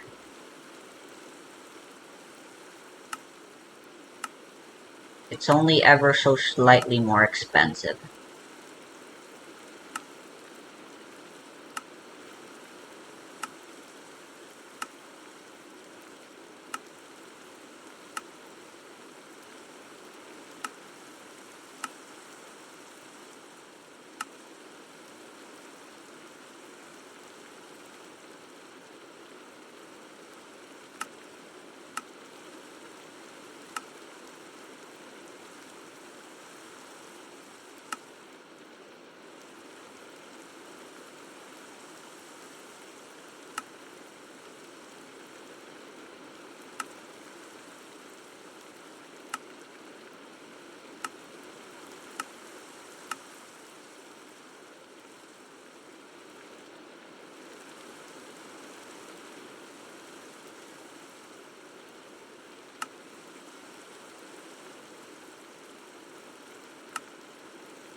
I guess just go for this.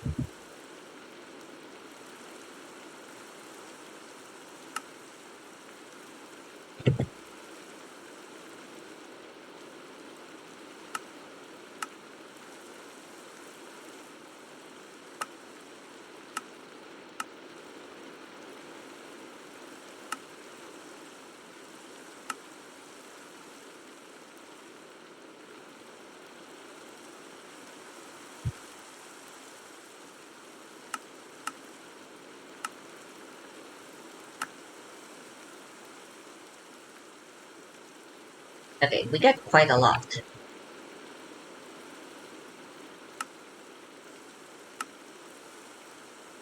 Do five more of this. One, two, three, four, five. Five more of this too.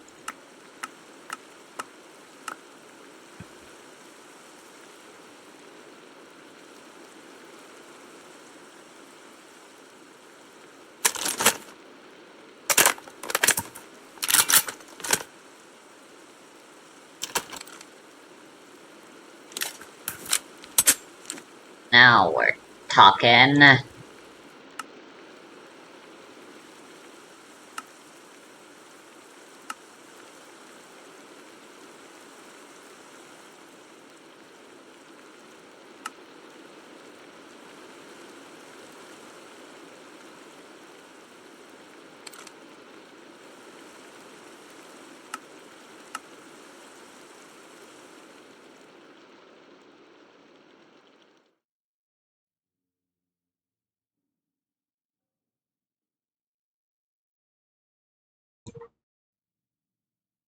It's so hard to tell which capacitors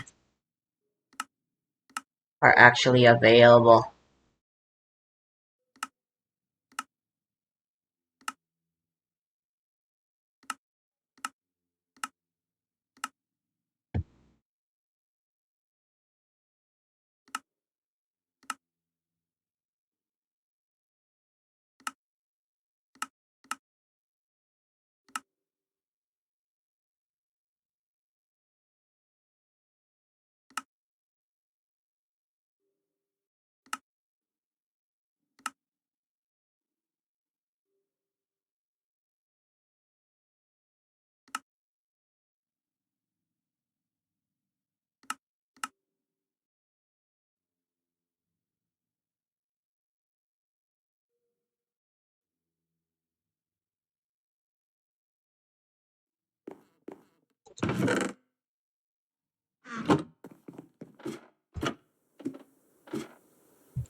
That's more like it.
Doesn't have the +1 thingy.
I guess I'll also need a lead, won't I?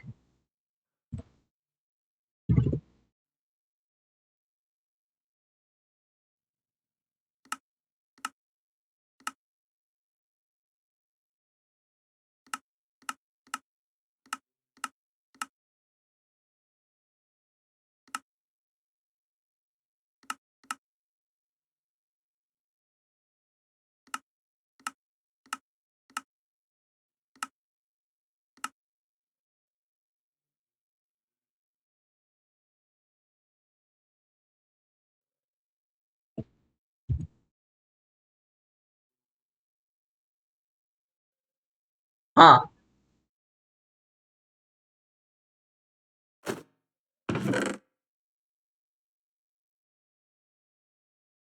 I can just use straw for the lead. Epic.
I feel much more comfortable exploring now that I'm all geared up this way.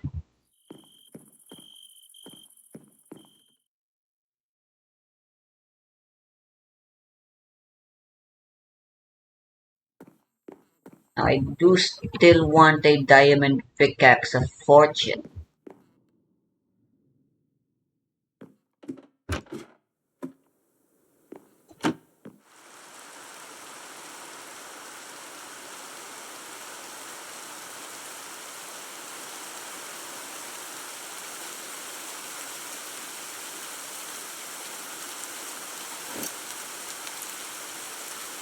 Let's see what we can enchant for our stuff.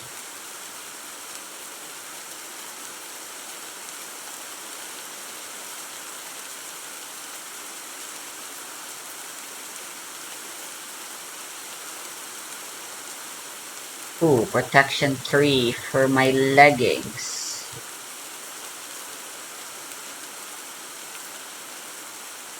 Capturing.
There it is.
Laging red.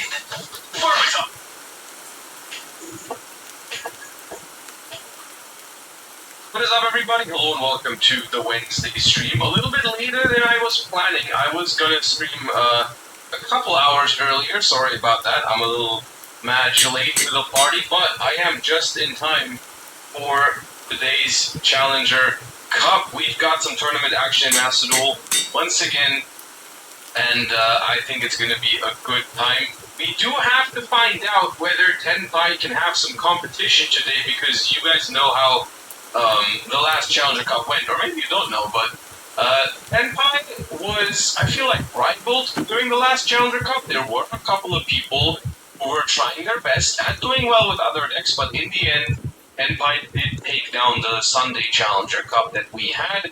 So let's find out on this Wednesday evening or morning, depending on where you're tuning in from, whether Tenpai can also succeed today, or whether people are bringing some other stuff. So, yeah, make yourself comfortable. We've got some Challenger Cup action. We're going to hop in a little bit of a warm-up duel myself, because we do have some time until the first round starts. So, why don't we go ahead, boot up the game, and do a little bit of a warm-up duel. Let me get the timer out of the way until we actually start. What do I want to play for my warm-up? So what do I want to do? Where do I want to go? I kind of have that itch to play Paleo, but at that point we're probably missing the entire first round. So I'm not going to do that. Guess I'm Centurion. I haven't played Centurion in a long time. So, magic, horses. Yeah, I can write... what's your opinion on I can just write an external to-do list. Ice Barrier cards are very fun. They are also pretty good overall.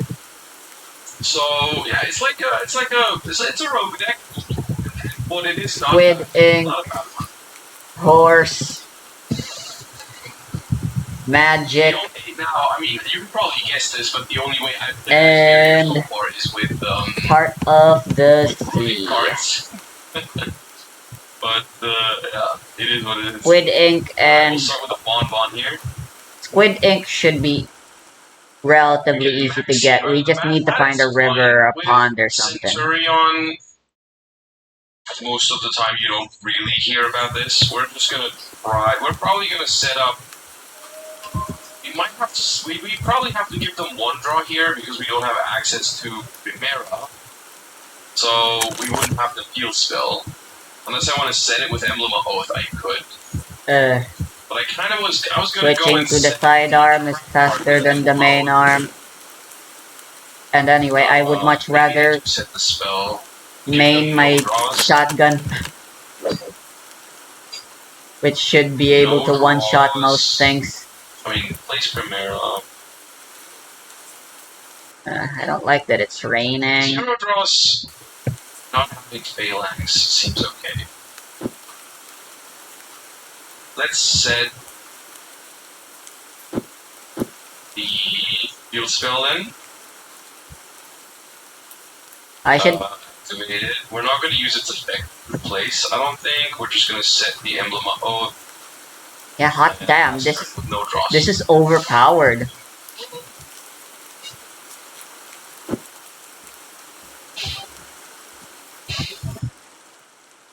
I need to see if this is a village over here. Red Ice Fusion is not what I was anticipating, so it seems to be a Dragoon. A village leads to a cartographer, which leads to a Heart of the Sea. Which is fine, I think, because my synchros are just bigger than Dragoon. I think that's fine at least. I mean, they're not going to summon anything else. They got the Dragoon sleeves and everything. They are. Okay, they drew Red Ice. That's nice. How come this was? I think the Dark Magician was distributed as a royal rare at some point, right? Because everyone I'm seeing with Dragoon has a royal Dark Magician, but not a royal Red Eyes. I mean, they also not everyone has a royal Dragoon. So activate Shining Sarcophagus now. That's not very threatening because they can't summon anymore. Yeah, the Dark Magician was a bundle, because I also remember that I have it too, so it must be. Alright, so this does give them some discard fodder, but not more than that.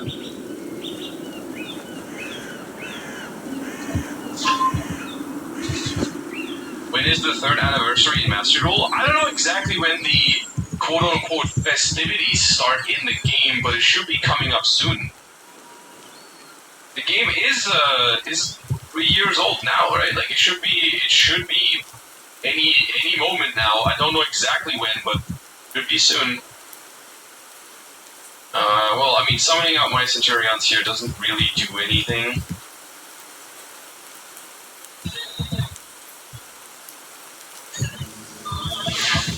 Alright.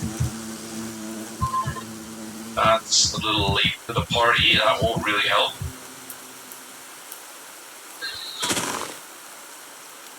Let's activate Rudea and see what they have to say about that. That's a pretty good thing to say about that, I'm not gonna lie. Centurion Melodious? Oh no, he did say this just warm up. Battle, right?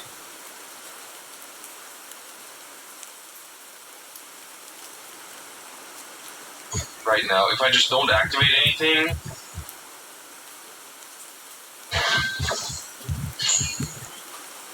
I'll just summon these two, make it a level 8, not activate anything,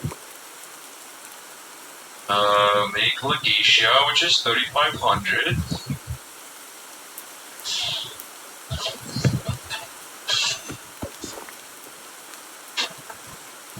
I'll not activate that either, because otherwise they would be able to just destroy it, and then we're outing Dragoon, hopefully. Okay. And in phase 2 we can set up for the opponent's turn. So there.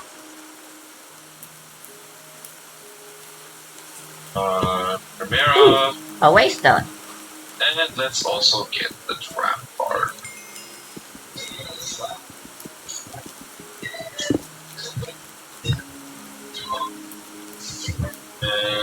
During the end phase, I'm gonna activate this and place a follow-up Primera probably. Alright, so how concerning is the Shining Sarcophagus setup for me here? I reckon not that scary, but we'll see.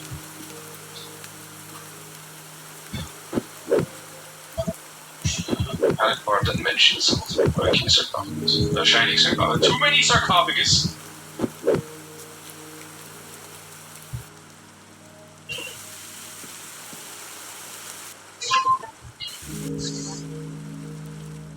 Another magic tower. Gandora G is the one that... Yeah, okay. Sure.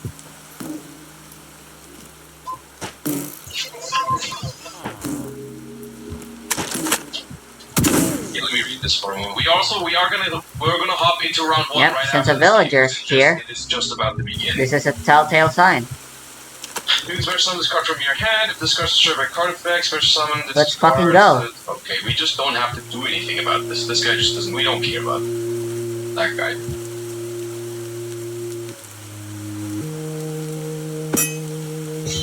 Yeah, that's fine. You are allowed to have that.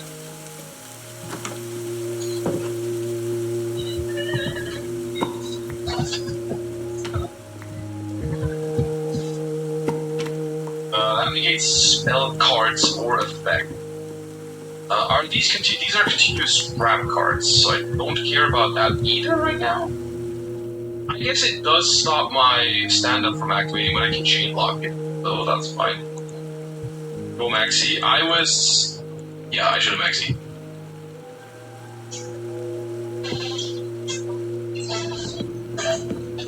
I kind of forgot.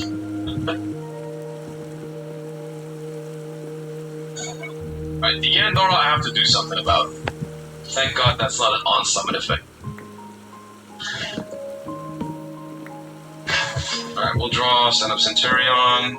That'll give them a never, that's fine. We'll just phalanx the Gandora.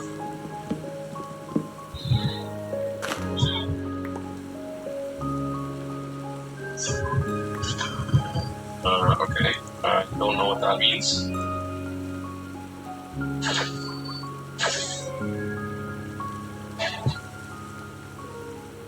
that another Dragoon? That is another Dragoon.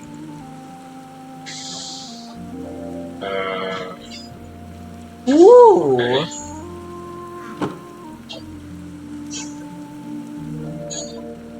Okay.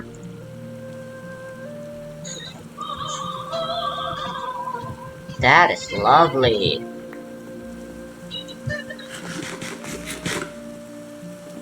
This is just Dragoon, like Dragoon. That is Dragoon the deck.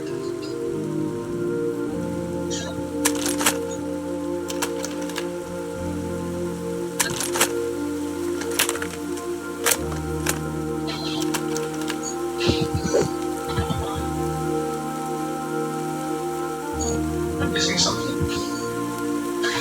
Oh, they thought it was on both players' attacks. It's only when I attack. That's not how it works. Oh, well, this is awkward. Good, we found that out together. All right, good talk. Good talk.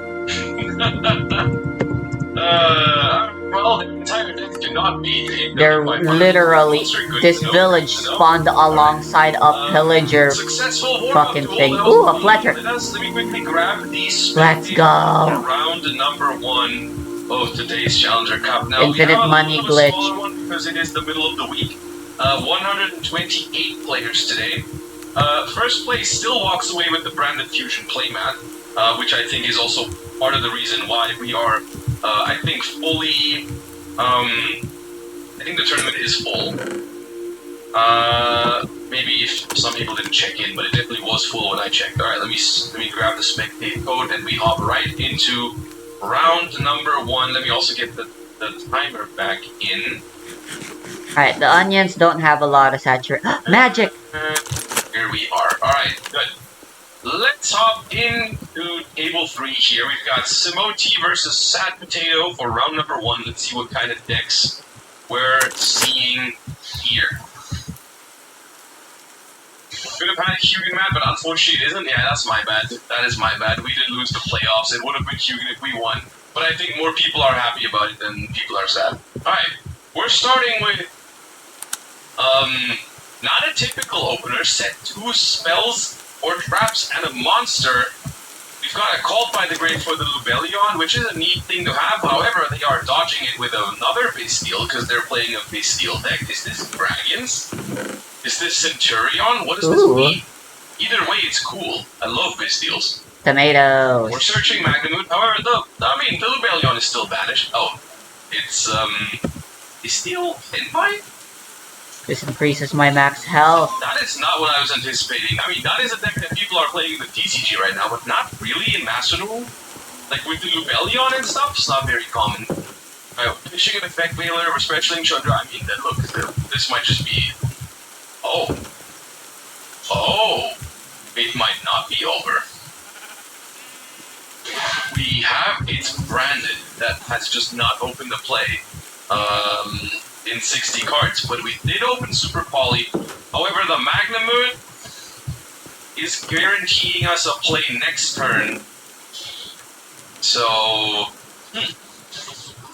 alright, well, Seals in main phase 2, and in phase, this could be an opening for Branded to get back into the game if they've drawn some playable cards, maybe some Branded Fusion access. However, we also got a Maxi. That is making. Yeah, I think I should just go for bread. So we got the Maxi Ash Baldrick was their hand. Okay, maybe not so much of an opening. Yeah, not really. Okay, there are a lot of people without professions here. Really give them an opening. All right, let's see if this is just gonna be. And they're begging for a cartographer. We have Kaiman and Whoa! Now with a Baldrick. And I don't think Branded is going to be able to withstand that. And they see the writing on the wall. Unfortunate draws here for Branded. I am intrigued. Let's say interested in what that Tenpai version is. Because, I mean, of course, there were Tenpai cards, which you know, We have a there were also trident now. steel cards. Not traditionally, you don't see Lubellion in Let's in go. because that suggests you're also playing like Gotta Beacon and get stuff like loyalty that. on Which that shit. sign me up for that. And then that'll be our new That would weapon be, of choice I mean, that's at least henceforth. some cards I really like. Alright, we are going first here with 40 versus 40. We're pitching a Lambert Dragon for Diabellstar. So this looks like Snake Eyes. Probably Fire King. Haven't seen pure Snake Eyes in a long time. It's always Fire King, I feel like. Snake Eye Ash Search is Poplar. Oh, why would Which, if it is Fire King, the why would the Poplar probably Snake just Eye target variant of here, so we are playing Divine Temple, so is it Snake Fire Eyes? King Like, pure Snake become Eye? less popular? It hasn't been hit Or in are we Master just Duel yet. choosing to run Divine Temple in the Fire King variant? We'll see. IP Masquerade, replace the Snake Idea Bellstar. Snake Idea Bellstar can still summon out as well. Promethean Princess revives Flamberge. And that's going to place that IP Masquerade. The problem, quote unquote, is that now the Flamberge can't be resummoned anymore this turn. However, Hey, there's another village over there too. With the Snake Idea Bellstar, which would lead to us being able to summon first the Flamberge off of Temple, and then the Ivy off of Flamberge in the opponent's turn. Alright, Heat Soul. You should probably, I mean, you're linking it up, it doesn't matter. And of course, it is still right next to a pillager outpost. Pure Snake Idea. Bruh. Alright. Another deck that a lot of people are still using, but here it is. What are the chances? Lava Golem. Okay, well, Flamberge comes out. The Maxi is activated after the Lava Golem. So, I mean, this could just be, this could mean a lot of things. This is not what I thought it meant. Chain? Is this Chain Bird? This is Chain Bird.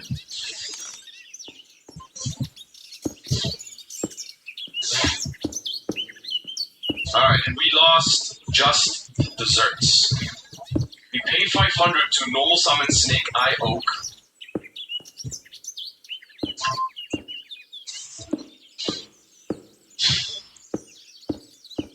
The 3,000 attack first, huh?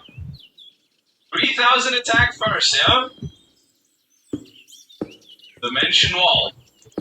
That's what I was thinking of. However, we can dodge this with SP if we want to, but then we're not attacking for game. I mean, we're not attacking for game either way. Yeah, we're dodging the Dimension Wall with the SP. Whoops. That's Chain Link 2.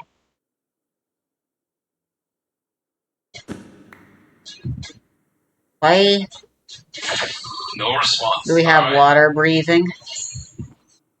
Sag Dimension Wall did nothing. How could it ever? How could it not just win you the game? I can't believe it. Alright. Snake Eyes Poplar goes in for 1,800. That probably works. It does. The Snake Eye Oak goes in for 2,000. And we take that as well. Alright, no more Dimension Wall. Stuff. This card doesn't even... You don't even have to pay for summons from the Extric or Graveyard. It's so little damage. Hita. I don't know if they think they can use Hita on Lava Golem, but I don't. Oh, you can, right? It must first be special summon. Gravedigger's Trap Hole is a hefty amount of damage. 1,000, alright. Almost halfway there.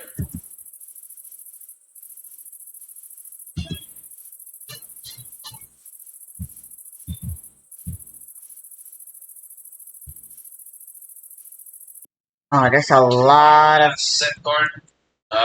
set pieces here.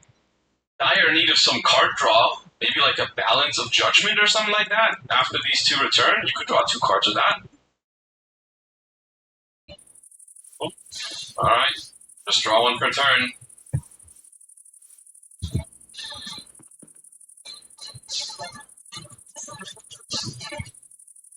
Ita on Lava Golem would be no normal summon. True, it does say that. Can't normal summon or set the turn you special summon this card, yeah. I thought it was just no normal summon if you summon it in the way it summons itself from hand, but yeah. Okay, well, the problem is SP Little Knight is extremely good against this sort of strategy, because whenever they try to burn you for anything, like we saw with that Dimension Wall, you just dodge it. I mean, look, if this Dimension Wall had inflicted 3,000 damage to them last turn, they would be sweating. They would be sweating right now if they were at 1,500, I'm telling you that. But SP is that good of a card, and we're going just Desserts and Secret Blast, which is a total of 1,500 plus 1,200, 2,700 damage, and that's it. And we're gonna take more damage than that from these 2 cards. Alright, Chain Burn goes down to Snake Eyes. Who would have guessed that? I could not have. Earth Dust. Okay. We've got 6 minutes left. We can hop into another one. It seems like that one just ended.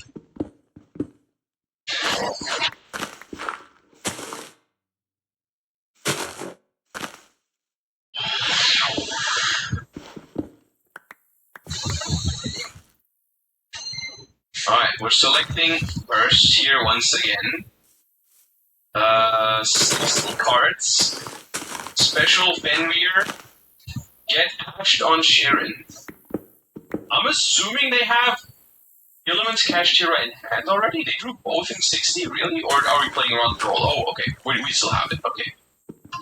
We do search the Telemans Cash Tira. We activate the Telemans Cash Tira by banishing the Telemans card from our hand. Well, we got 75.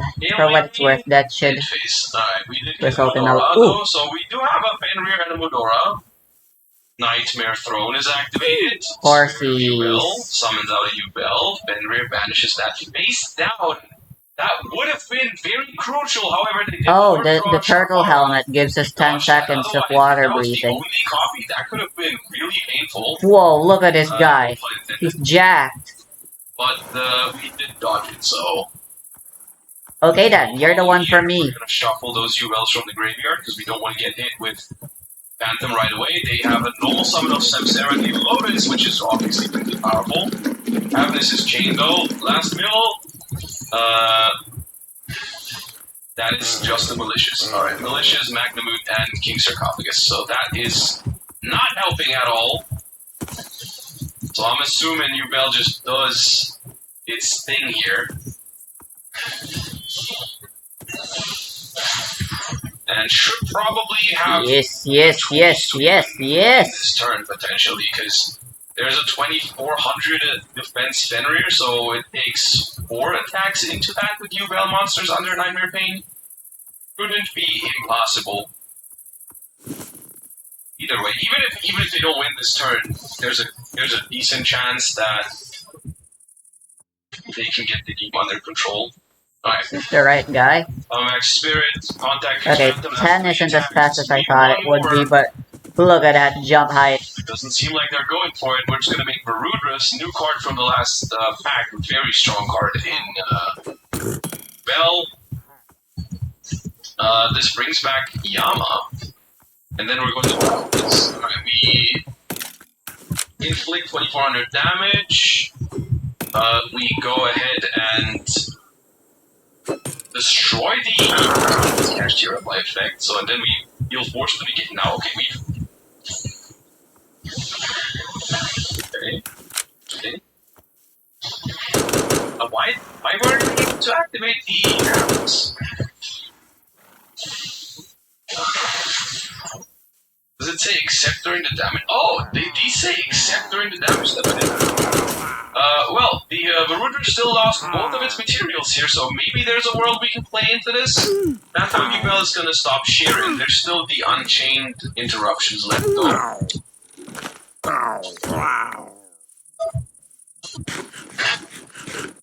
Truest Worm banishes Yama. Malicious effect. Can't visit the village like this. We link with that malicious into SP Little Knight, banishing the Truest Worm. Last card, Rhino Heart, maybe? Oh, malicious is at 3 now, I forgot! Normal Summon Sheeran. Chaos Angel. That's not gonna work.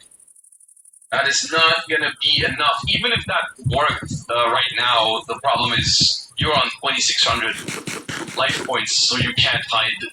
You cannot hide under a Chaos Angel against you. Right, I want someone with a speed of 12. Honorable attack. I think I remember seeing one. Yeah, you. Takes down Tearlaments after a mediocre start. I'm gonna have to settle for. But who knows what would have happened if they didn't get Ash? Yeah.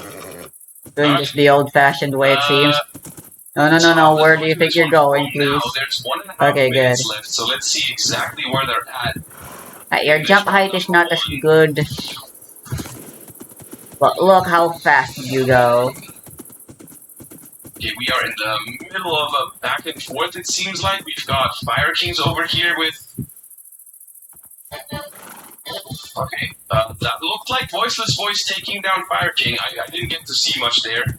I was on my way to explore the game state, but it seemed like there was a banished Fire King Garunix, so that was probably why they were behind in the grand game there. Could be Drytron. You know what? Why don't we go ahead and check? Why don't we go ahead and check? Because you're right, it could be Drytron. And I also wonder how they got the Garunix banished in Voiceless Voice, if it is Voiceless Voice. Because normally, I guess maybe it's SP Little Knight. Oh yeah, I also wanted to check Chef's Delight. And they did go second with 2 infinite permanences against an Arpata. Delay, Canvas, but there's so many stuff. They're not using Imperm on the thing. Okay, if we're deciding to not play into it at all, Baylor for turn, Super Poly is really good here. Using these two into a Garura. I'll call this...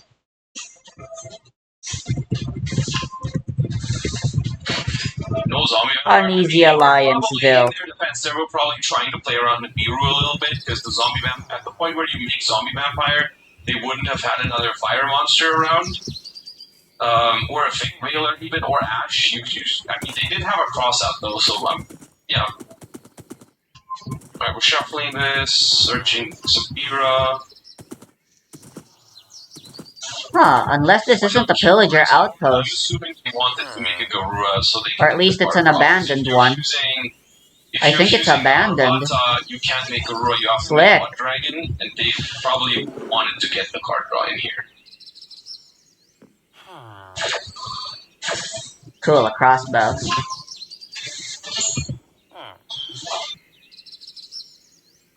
I was about to say attacking this is maybe risky because of the Garunix in the graveyard. You don't want to do that. But now this is a rough situation for. Wait, why did you 1 for 1? Really?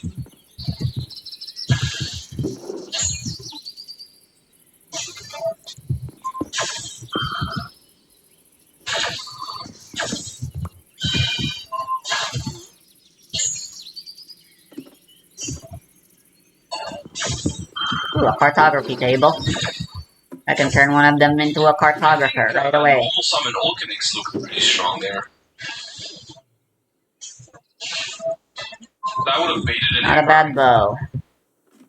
And then you can still activate. Ooh, and there's already a waypoint here. Very good. Either way, I don't think there's a way through here. I mean, we've seen who won this game, so like it's not much of a... Okay, I don't think I like regrowth after all. It's a little too late now, though.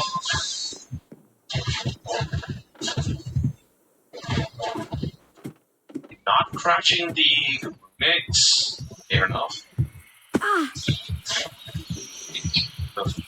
The other Garunix, we don't use the effect, because that would have triggered the field spell. I need to go find my horsey. And this is where the Dynamondo comes in. Oh, the top deck called by is how the Garunix got banished. That's a huge draw right here. That's a huge draw.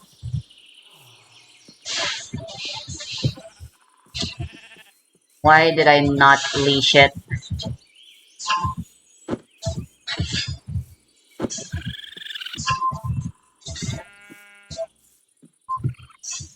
Yeah. Still has my saddle. Oh, that's so rough.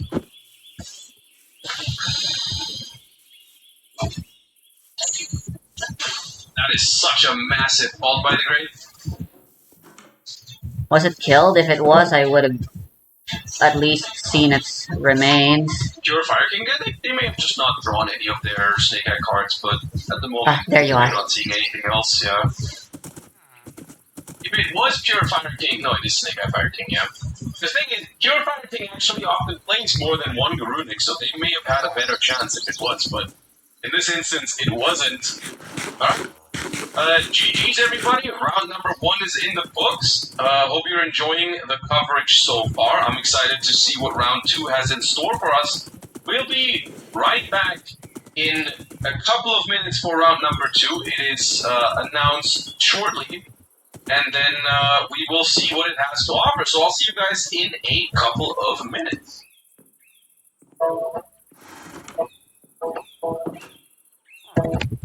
I'll change the name to Revolution Villa. I'm gonna backstory that they freed themselves of their own accord. Here.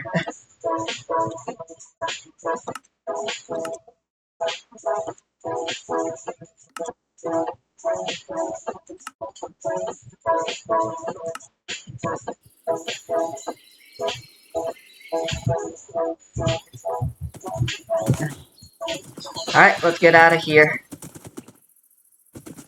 I would like to take the horsey back home. Thankfully, isn't that far away. I believe it will be best to go by boat. Ah!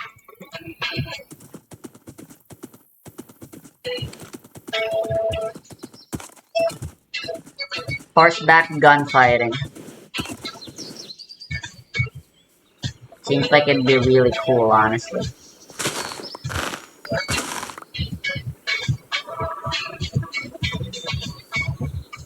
Squid!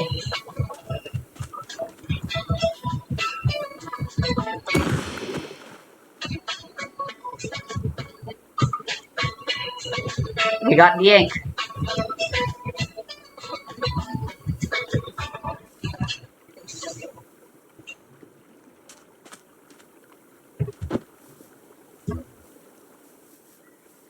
Horsey, don't stray too far.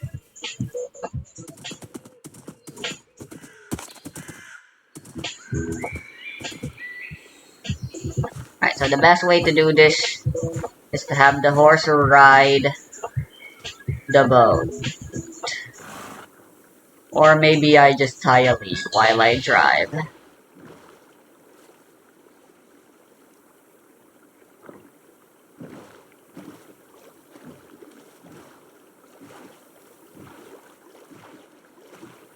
Alright, that seems to work.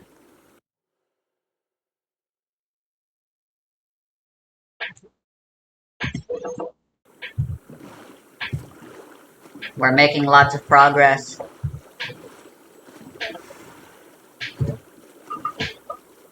I really just wish we were able to get a Heart of the Sea.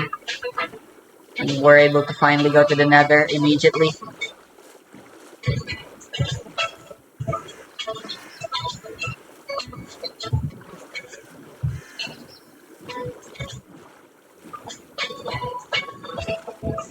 I have armor, right? I guess the jiggle physics is working even with armor.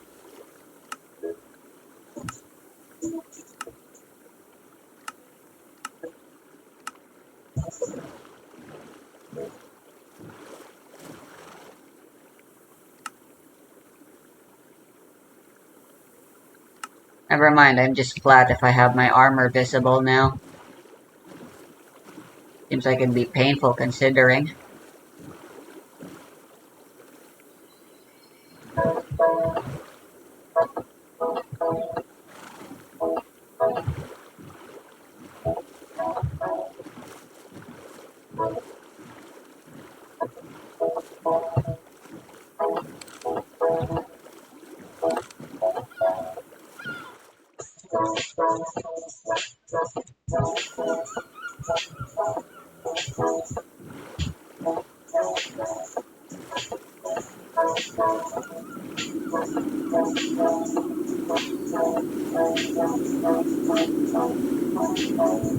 Whoa!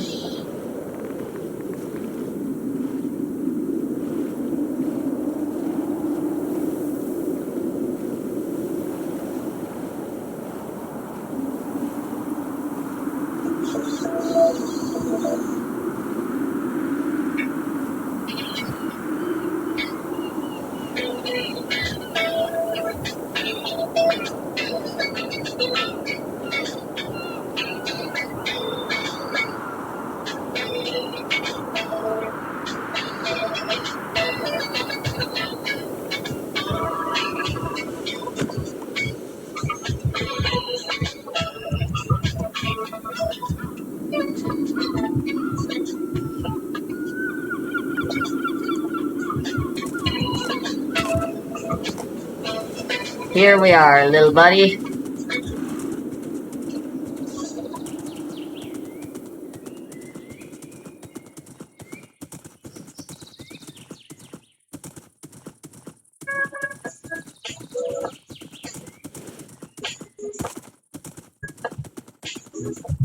Yee.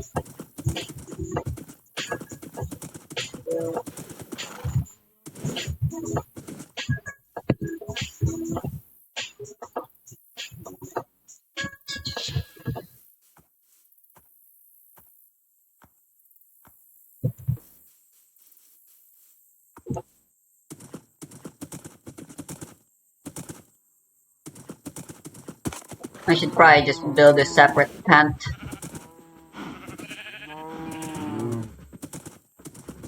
Alright, and here we are with players seated for round number 2.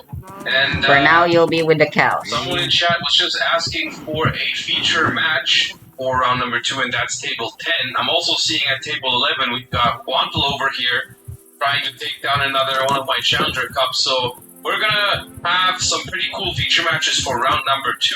I think we're gonna be able to check out table 10 and then table 11 once that one's done. And that should be fun. Once again, I haven't looked into it for round number 1, but there is a feature request channel in the Discord server. If you're taking part in the Challenger Cup and you have a particularly interesting deck, or you end up playing a really interesting game, feel free to drop your spectate code in there, and we might end up checking it out. Alright, so round number 2 is about to begin in less than a minute, so let's see what these players are bringing at table 10 and table 11. Can Quantal draw an airlifter? I would guess that there is no airlifter in Quantal's deck today, but we might be surprised, who knows? We can make name tags.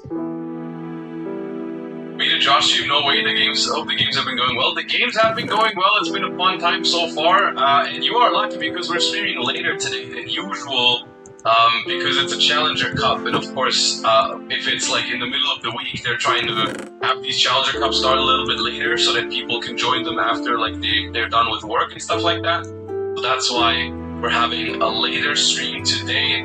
Glad to have you here. Alright, so I think we should be good to go for round number 2 any moment now.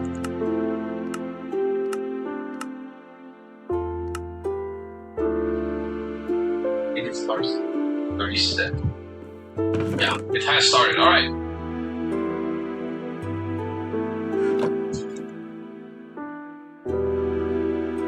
Unfortunately, still at work, even though it's 5:37. That is unfortunate. I mean, I'm also still at work.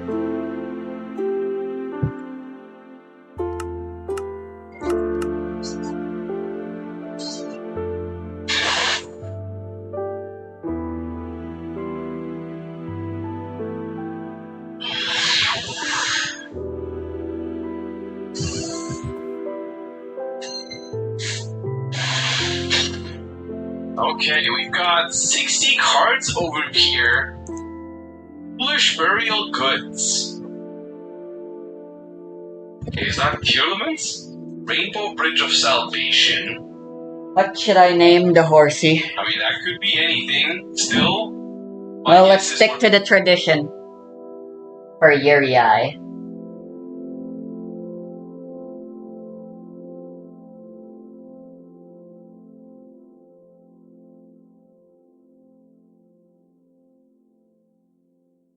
Let's see here. How about Spanish or French?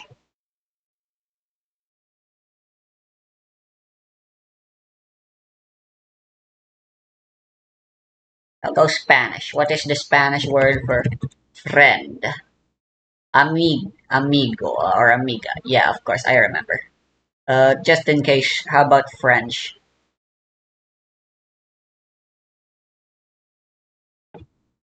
Ami.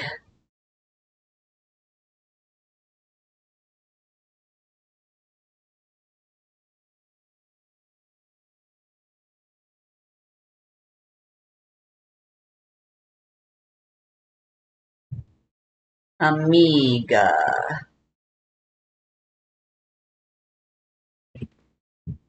I'll call her Maiga.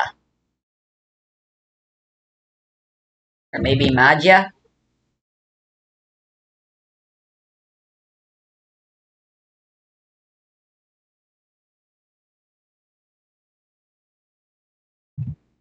Miyaga. Sure.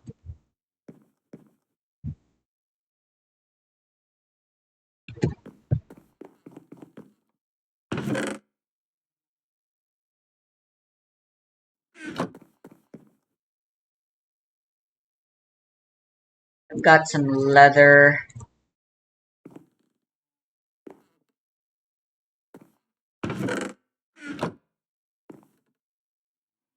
I want another saddle, you never know.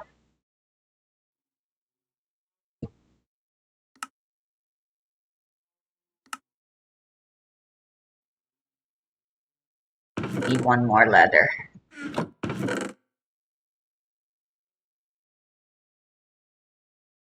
Never mind then.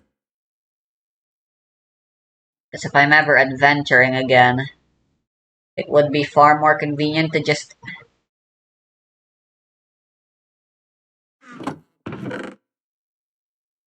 immediately go for it, you know? I gotta pee, I'll be right back. Aura's field spell right now. No, we're searching Wraithsoth. Okay. We're searching Wraithsoth. Beautiful dual fields. It is very fitting. Yeah, for even we're still in winter. Yeah, double winter dual fields. Opening here, alright. Wraithsoth, it's responded. Searching.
Those little tins. Yeah, we take out Transcendent Dragon. Alright, that's a big deal out of the way. Because without being able to make the Transcendent Dragon, how are you gonna really win over a Fairy Tale Snow? Have we got talents to take a little look? Show me that hand. Alright. Nibiru is not gonna be on that. That hand is good. Alright. Well, Chandra or Magna or Dora, to pick your poison. Gold sarcophagus for Blaster. This hand has it all. Taking the Chandra away.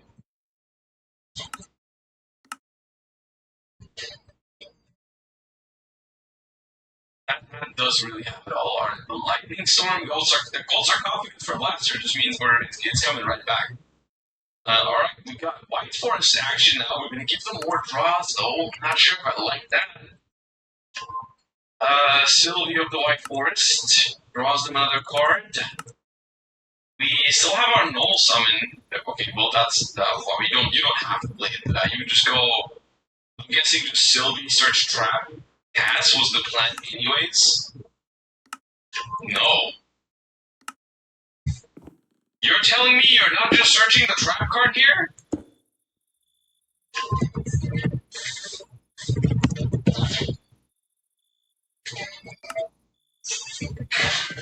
Okay.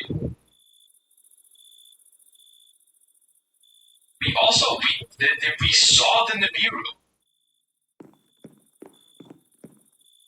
We saw the Nibiru. Why did we?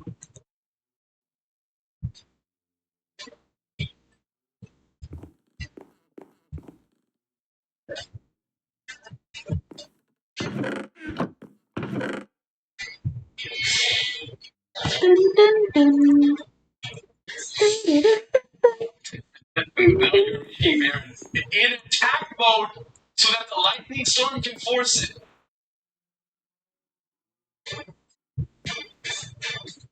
We're overcooking.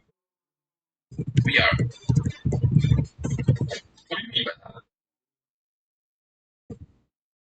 Maybe with the Fupa now we're trying to deck out? Maybe now we're trying to deck out. Because, I mean, every summon from the extra deck is 2 draws. Problem is, we saw Nibiru. It's only a matter of time until they hit the effect mail or Emperor, right?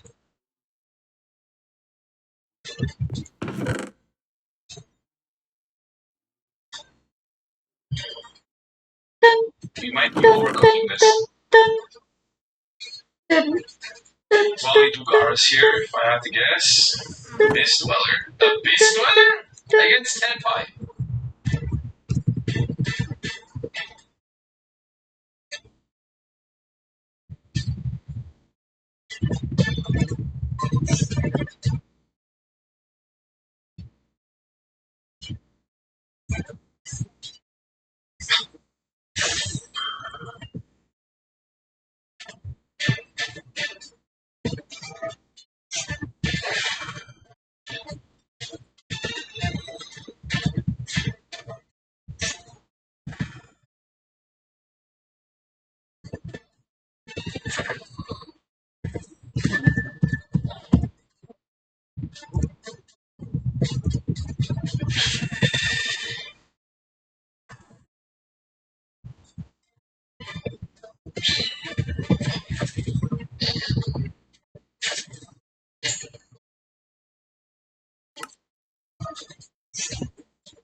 I guess we're trying to have the opponent shuffle back.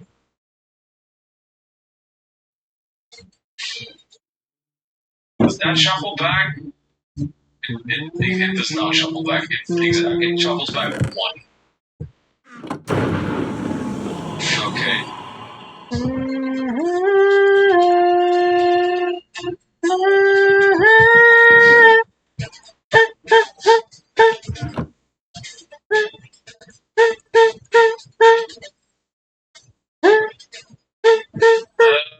Alright, well, I mean, Transcendent Dragon is banished, so maybe the second Unicorn banish could be good here. Alright, Gold Sarcophagus.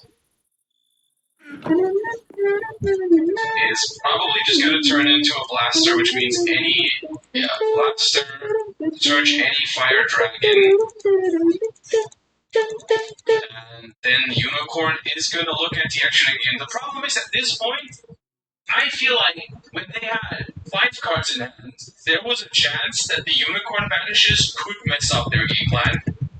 At this point, when they have 10 cards in hand, it's way too late for them to lose because, oh, I don't have that specific synchro. Like, they just win on raw card advantage. Like, yeah, they don't have Transcendent or Trident Dragon, so you might live this turn, but that doesn't matter, because they got 10 cards, you're 3. And there's still a Magnum left in there, unless that was the one shuffle back.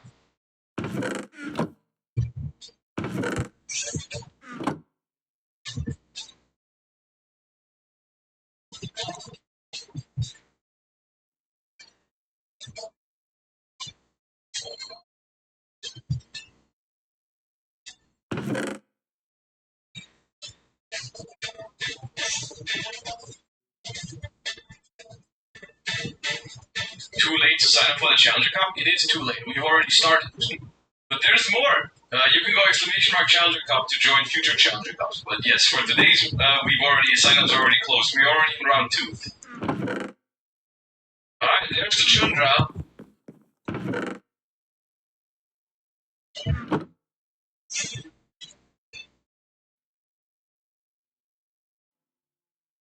I think it's likely they still win this turn, honestly.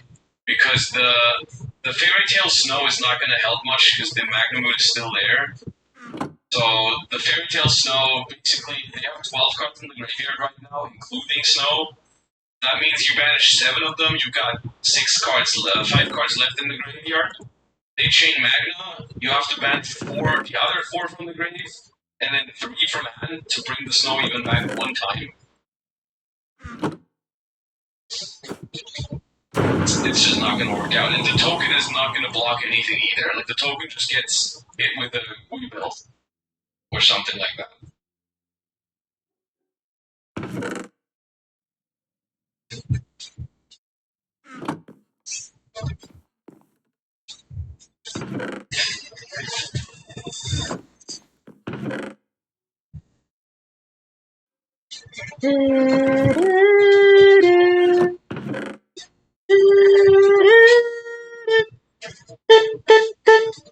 Unicorn away token outs. Maybe it was correct to take out the Quibbelt instead of the Trident Dragon if that was the only out in there for this turn. Maybe you're right. Maybe instead of banishing Trident Dragon, you banish the Quibbelt if that's the. I don't need to make a new bookshelf. It'd be a funny thing to do, but in this instance, maybe it was the correct thing because maybe they can't beat the Nip token this turn, and they have to like make a random seals to bounce it next turn. And then maybe you can find your way back into the game if they have to do all that. But this way, it's probably just going to be enough damage this turn.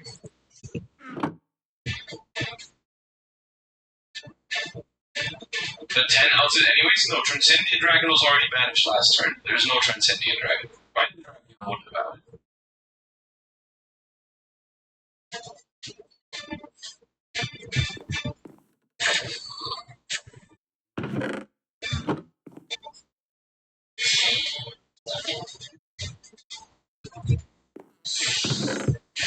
But if you would have banished Quibbelt, no, you have 2 Unicorn banished. He got 1 on the first turn and then on 1 on the second turn, so it would have been Transcendent plus Quibbelt. Or whatever. I mean, I haven't seen the X-Ray, so what does this mean?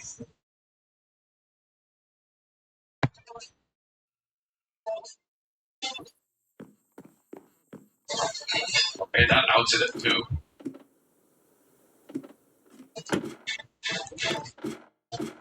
Warp Gate is also an out here.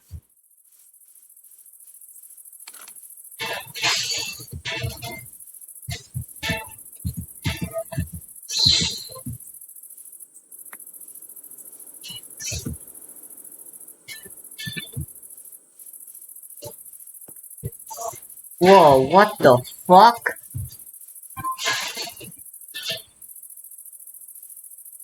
here's the thing. They can grow that high? Is it because I Probably increased this my turn. random tick I think. speed? Because all damage is half right now, and they can't make Trident Dragon, and there's still a snow in the graveyard, which at the moment they cannot prevent. Wacky. Because, first of all, the board is full, but also the opponent doesn't have anything in the graveyard on the field, so you can't even chain Magnum even if you had space. But you don't have to win this turn. You are not losing this game even if you don't win this turn. Is the problem. Like, you can make hieratic seals here. Honestly, just throw And that probably last just, one away. I'm too lazy to put it back properly. Because they have 3 cards in hand, and we've got 8 left.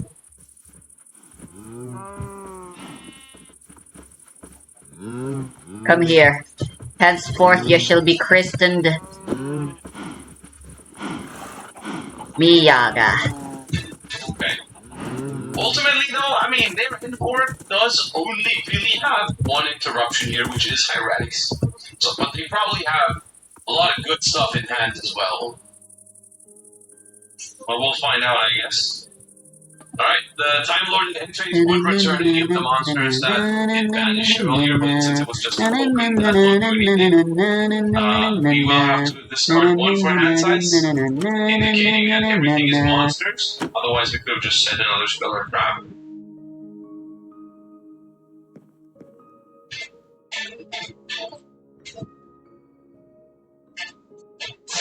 You just discard the Mole Charmy. Won't need that anymore. And, okay, well, see what the tier... I mean, we did get another turn.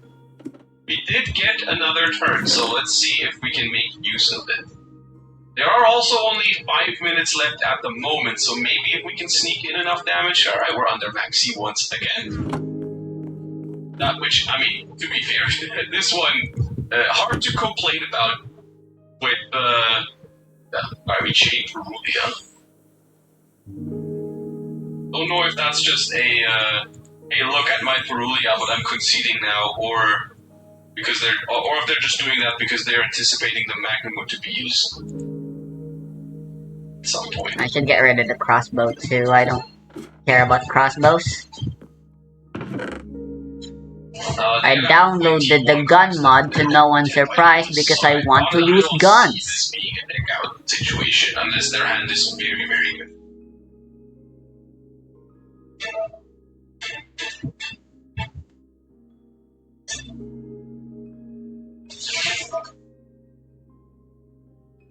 Using an infinite impermanence on snow is interesting. Don't feel like you need to save your fodder this desperately, but okay. It might not end up mattering. Alright, show me some action. Show me like Aaron. Or something. That's not what I meant when I said action.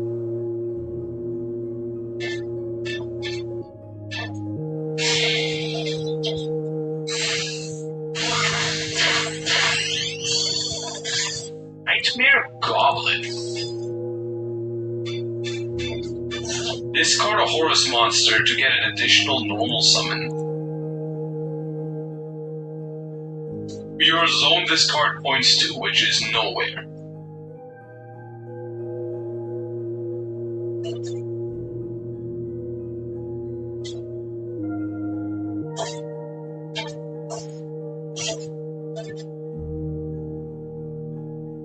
Don't Magnamood. That's what they want you to do. They want to draw the card of Perulia. Isn't that obvious? They want to see what they draw of Perulia. That's why they did that. Well, okay, well, I mean, we Magnamooded, but I'm probably not going to get punished for it.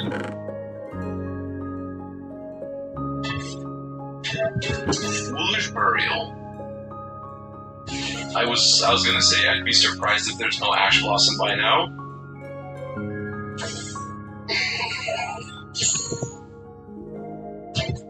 Alright, come on. Talons, draw Imseti, and a discard. Be some action. Dude.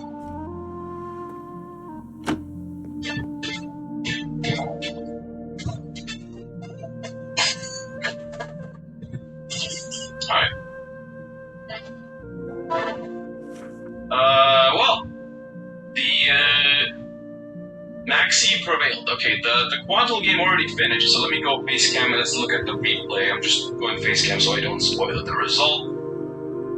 Let's go ahead and check this one out.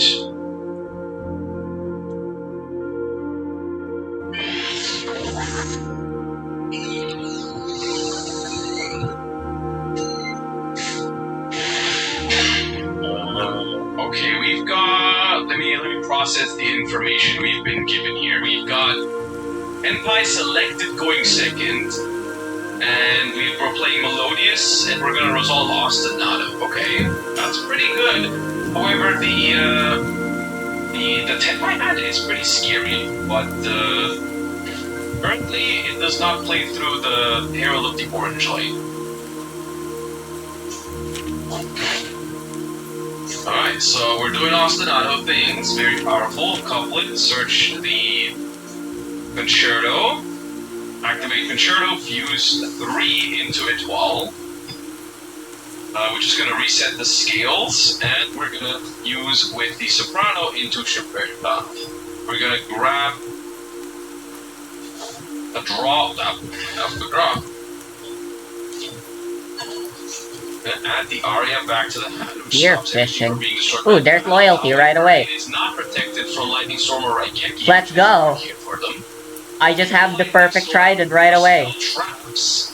We chain Maxi.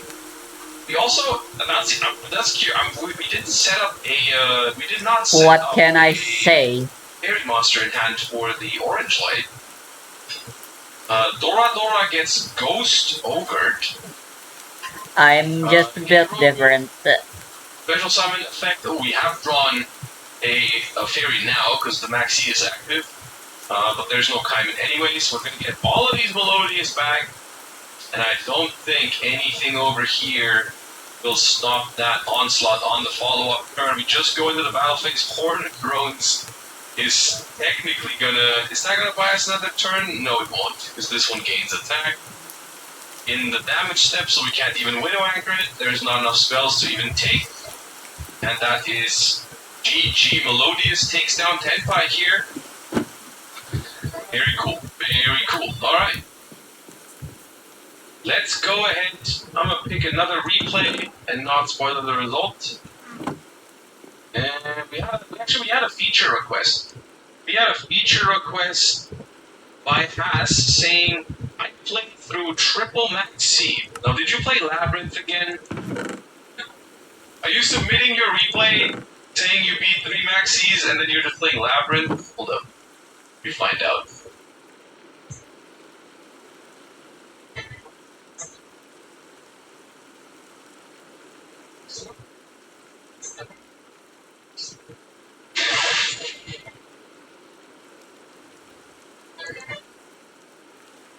Perhaps.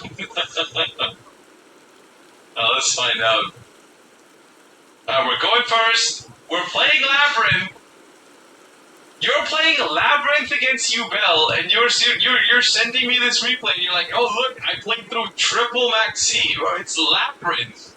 You're playing Unending Nightmare. You're bullying Ubel.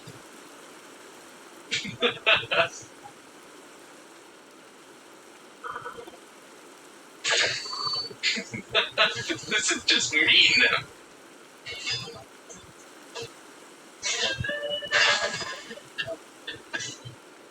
Yeah, get your Nightmare Pain. They don't even activate it. Oh god. This thing just cannot play that with Maxi.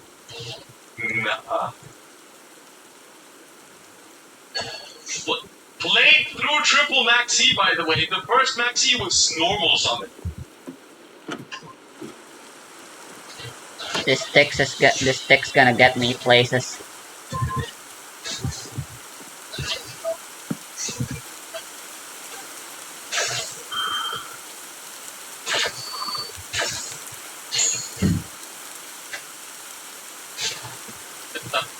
Third one.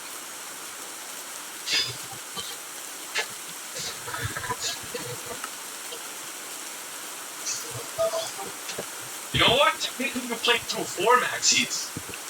Because they had 3 and you even resummoned one of them. So you won through 4 maxis, which is really impressive. Really, really impressive. Just beating 4 maxis like that. Can't believe that happened.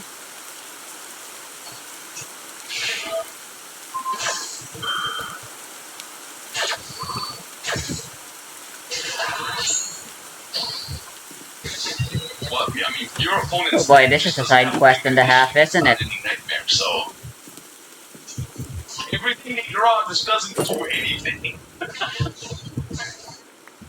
It's very funny.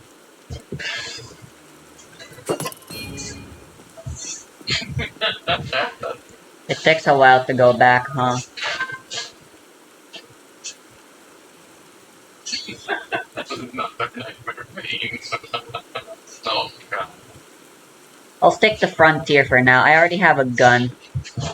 But the Trident will definitely come in handy in a few scenarios.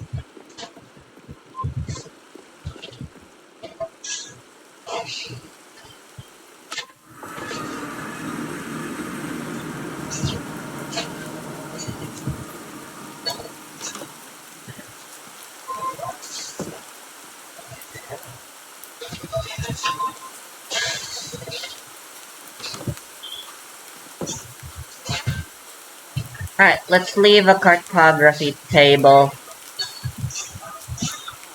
Someone's bound to take up the job. 1 through 4 maxis, by the way.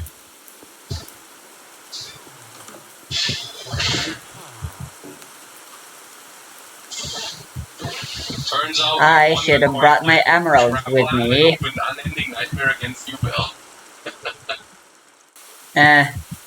Well, I mean, I brought this deck to World, so base. Base is what I say. Yeah, there's a Fletcher here too. I We're just gonna need have a break to craft some round number sticks. 3 because it has already been announced. Pairings are out. We're starting in less than 3 minutes, everybody. So go find your tables. I'm gonna go find the spectate mode, and we can just continue the action without taking a break.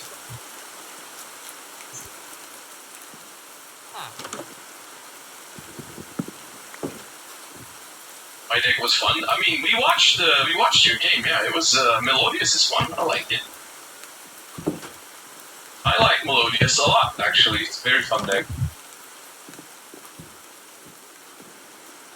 Did Josh react to the Alicia, my fair lady. I've seen that they're out. I haven't read them yet. I have been asked before what I think of them, but we'll do it tomorrow. Right now we're doing the Challenger Cup focus, and then tomorrow morning we'll do the Ryzeal cards.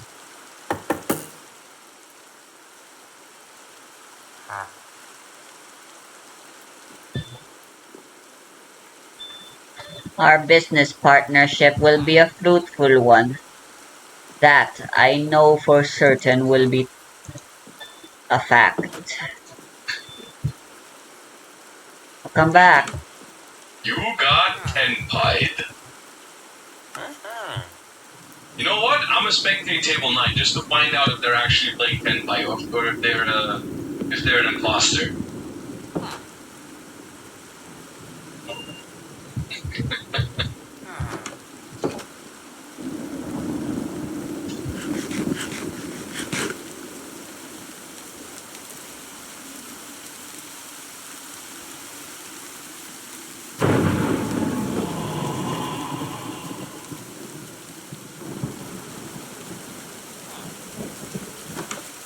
I don't appreciate the name one way or another. It took me a moment, but then when I figured it out, yeah, it's a little clever. I'll give it to you.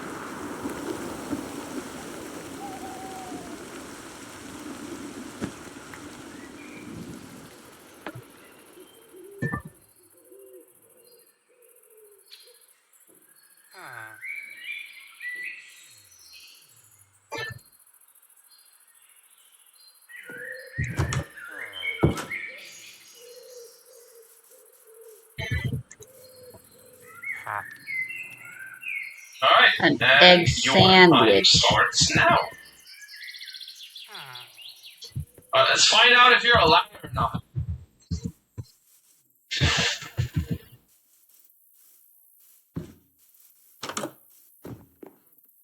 Are you a liar or not? Where's our cartographer girl? At least something. Well, we won't find out from the coin toss, because we're choosing first. I think you're a liar. This is 44 cards. That's probably not head by. We got another Melodious here. Okay.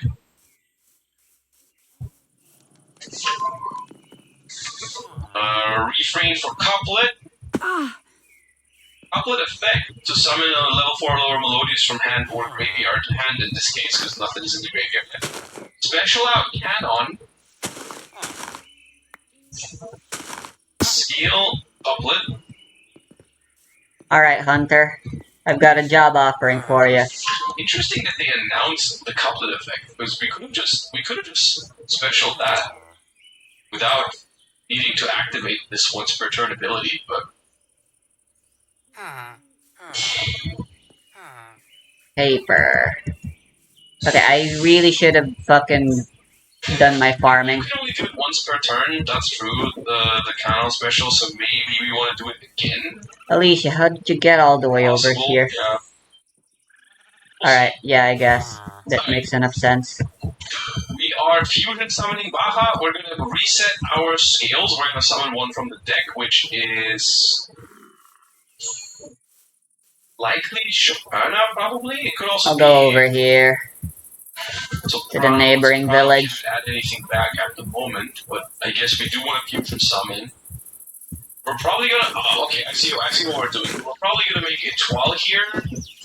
Yeah, we're making it 12. Baja revives the Soprano. Soprano adds back the Canon, and then we can still special it. Because we haven't done it with its own effect yet. Alright. And once again, you need to be careful here. Soprano is one of those older cards that has a when this card is special summoned, you can effect, so it can miss timing. So it's important that this effect to revive it is chaining one here, which they did do correctly. So if Concerto goes to the bottom, we draw a card, and Soprano will add that.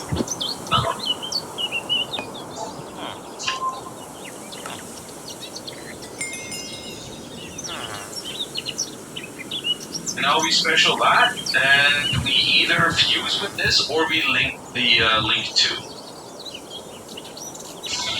That looks like we're going into the link 2. Yep, we're going into Bloom Harvest. Bloom Harvest, discard a card, and special 2 Melodious with different levels from the deck into the zones it points to. We're discarding a Sonata, and we're gonna summon. This time it's probably gonna be Chopina, yes. And Aria. Alright.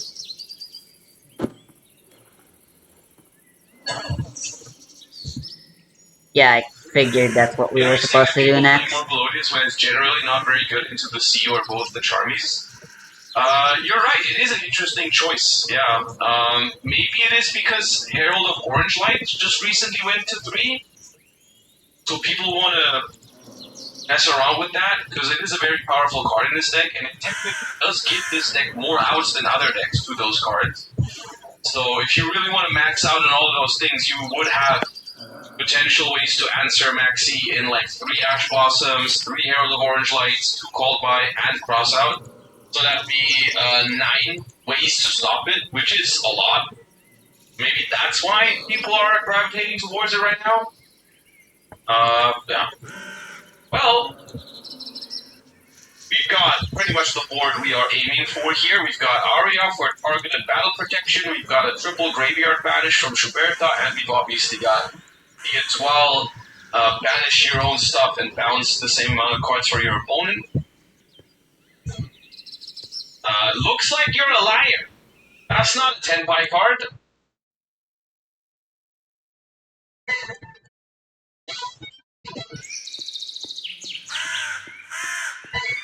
You are lying with your username.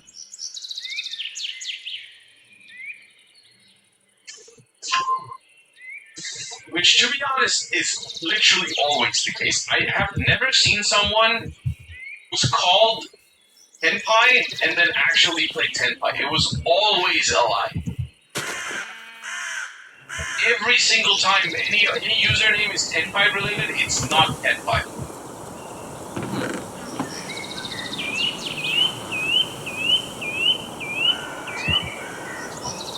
Alright, DFL Star resolves, sets original sinful spoils. Original sends DFL Star and gets ashed. Let me go over there. To the Maxi. Called by the Grape. We should probably try getting more. What the fuck? Was there lava nearby or something? Why did it get so hot so quickly all of a sudden? That is what they're doing. So not only do you get to banish your opponent's wanted tier, but you also get to banish the Flamber, and you get to banish the Ash Blossom, so the Called by the Grape won't be able to negate it. Phenomenal value here from the Schuberta, because that Flamberge is gone for good, that Wanted can't draw a card anymore, and the Ash resolves. Opponents left with 3 cards. Earth shall be our first element. I think that's pretty fitting. I said if I'd be a bender, Earth would be my element. Yup, and that is... Not because that's what I personally want.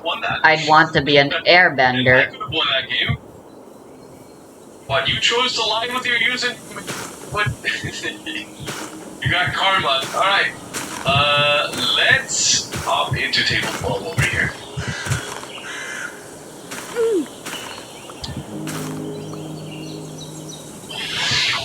Ooh, this thing's water. See the deck profile on Melodious deck, but can't work with some changes in the TCG. Never mind, it's sky. It was good last year. At some Speaking point, of airbending, I guess. They were the best deck, but I played it at German Nationals. I barely made top 64 with it. Well, I made top 32, but in final standings after Swiss, I was 64th, and we played top 64. Well, it was close, but it was playable in the TCG for a while. It's a little outdated now. I feel like it was just like slightly not strong enough to be top meta. The water's so annoying. Now it's also just a couple months old or a year old at this point. I don't like how high quality the dust looks. It's funny. Yeah, First Movement Solo and Ostinato are still really good cards. Alright, we see a so far uninterrupted Fire King Snake Eye combo.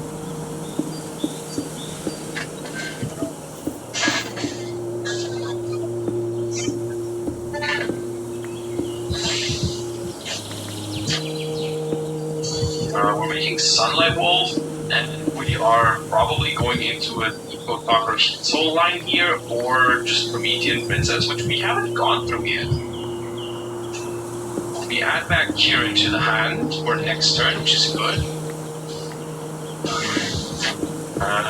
Yeah, the fact that the fucking shit just occasionally, every now and then, fucking Promethean Princess brings back Snake Eye stutters because of the regeneration effect. Fucking suck. Whale, after this Flamberge provides is where we could potentially get the B-Root if the opponent has it. Dang it. They do not. It's like, alright. And now when it's too good to be true, it's because it is indeed too good to be true. They select going first? No, okay, I missed that at the start. The opponent has selected second, so we know what's going on here. I'm so glad I have looting. We are prepared. We do have the little bird here. And we are going to not lose this Hello. turn. Or, okay, this is not. Holy shit. This might not be 10 luck. This is the Sky Striker. Did you just make Pucho versus Sky Striker? Oh god, the massive duster. The Flamberge is gonna activate though. We have 3 spells in break, but what is Into the Void even mean? Not even I'd like to find another waystone to just carry with me wherever I go. Onyx back to hand. We still got a lot of stuff over here. Allen's. So I can, in a pinch, teleport back home with it. Striker, but you're gonna have to discard your hand at the end of the turn. Although I guess that really won't work because if I use it to teleport back home, then I'll still need to come back to get it eventually. No, no, no, no! It's still 10 times?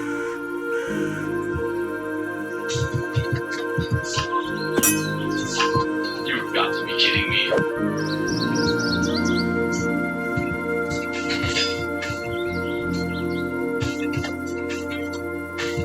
Well, now, the thing is,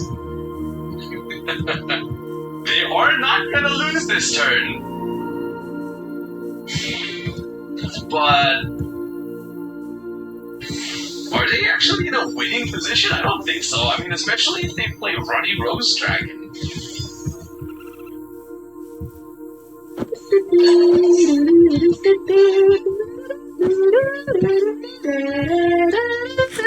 And you can attack everything else. You can Runny Rose Dragon the graveyard. You could potentially just leave them on nothing here.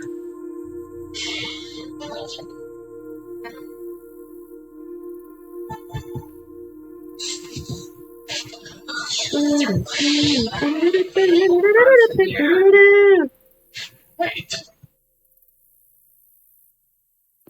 You take no battle damage from attacks involving this card.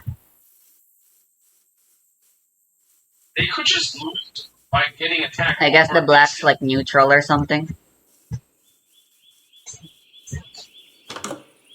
I've already gotten all the stuff here. No. No, this What? is a new. It's so. This This is a card new is so. thing. This card is so much worse than the Lyrilisk, except when they have Droplet. You can be my new thing. Bap, bap, bap, bap. I'm sorry. You survive. I am so fucking You're not gonna sorry. I survive don't if know they what have came over a me. diamond.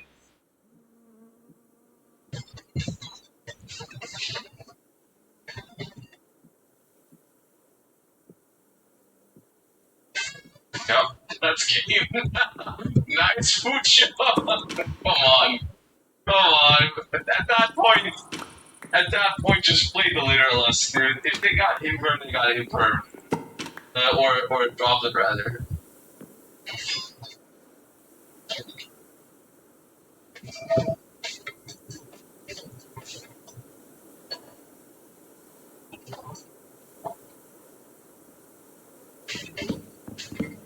Mucho is crazy.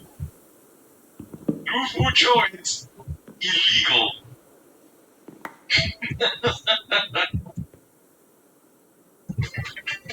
Man, I got baited so hard. I thought they were playing Sky Striker. I mean, they are. Yo, 3 diamonds. Really.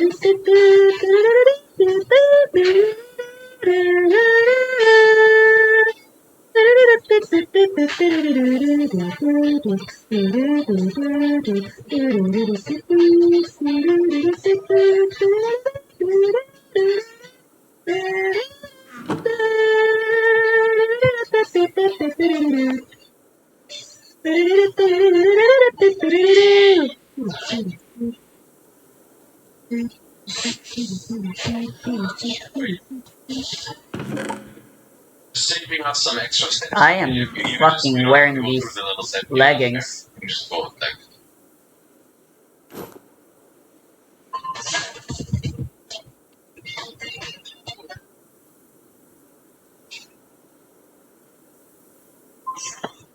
I think this is the first time in my life I've seen someone lose through a Fujo. Like on that turn. I mean, I've seen people lose after making a Fujo, but not the next turn. I haven't seen someone lose the game on the turn with a Fujo. I do it all the time. Astounding. Alright.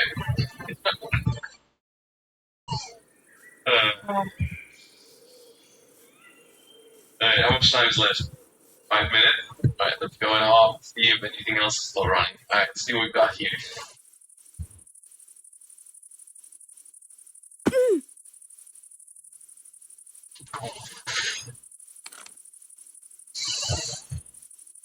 There's a lot to explore. Alright. We have selected going first. The And we're cartographer playing can wait right now. I'm busy exploring on magics. Fusion deployment plus Quem. We use another Cartesia into the Dusk Dragon. Dusk Dragon effect. Quem revive Cartesia. So we're probably gonna set up Branded Fusion this way. Yeah, exploring's just a lot of fun at the because moment. Shrouded Dragon is gonna send Branded I Fusion. still want to learn about Fusion delicacies. adds back Branded Fusion, and then we rage for no Ash Blossom.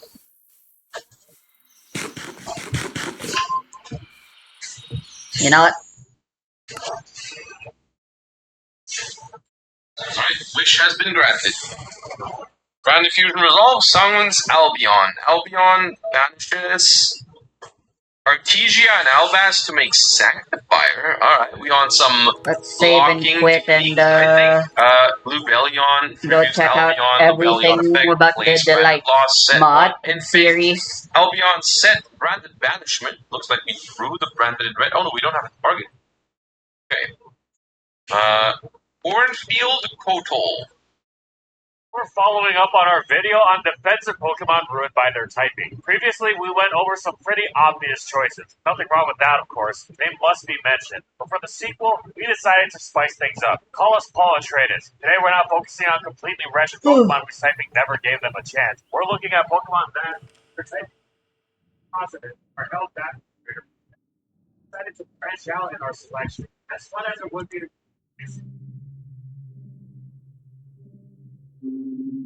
join us as we explore the defensive Pokemon.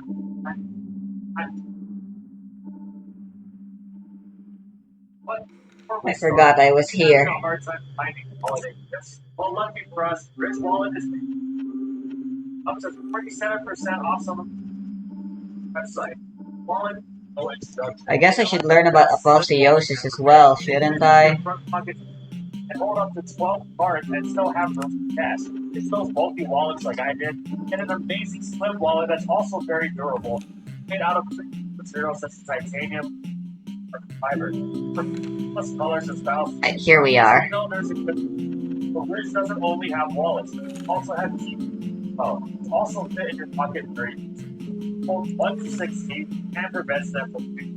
So if you want some of the best pocket products and also Oh, we've got some nice looking signs. click the link, like get up to 47% off select products. Okay, so you can make a cooking pot. So much to Rich Wallet for sponsoring this video.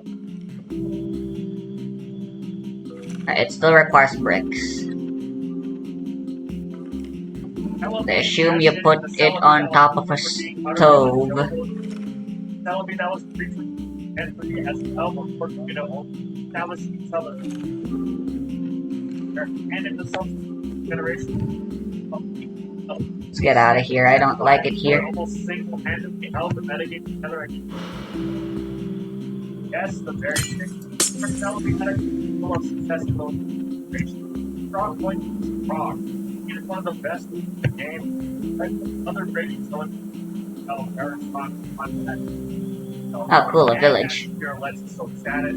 Solid base stats across the board let it take hits on both sides of them, as well as hits them out quite quickly. Especially because it's quite solid. Let's cover Oh, look at this place.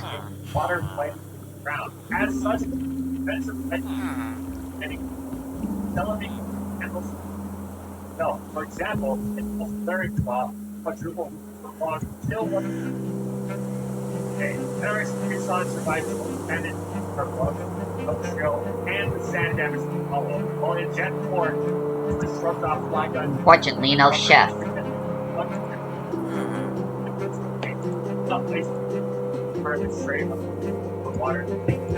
I'm sure I can change that by just placing a stove here.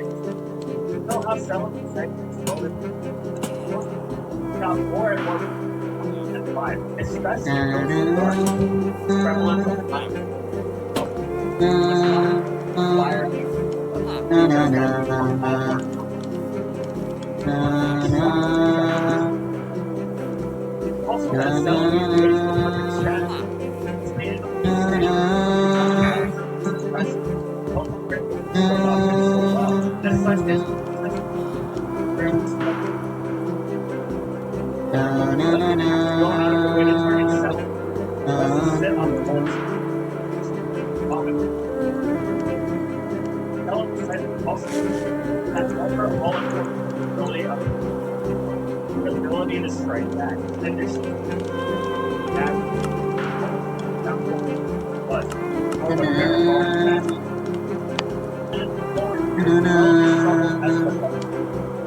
Celebi itself never really stopped being great. Just had to focus more on the wonderful offensive capabilities. At least I know now what this is called. That's the most important thing. Pokemon Go, Celebi is definitely let down by its typing.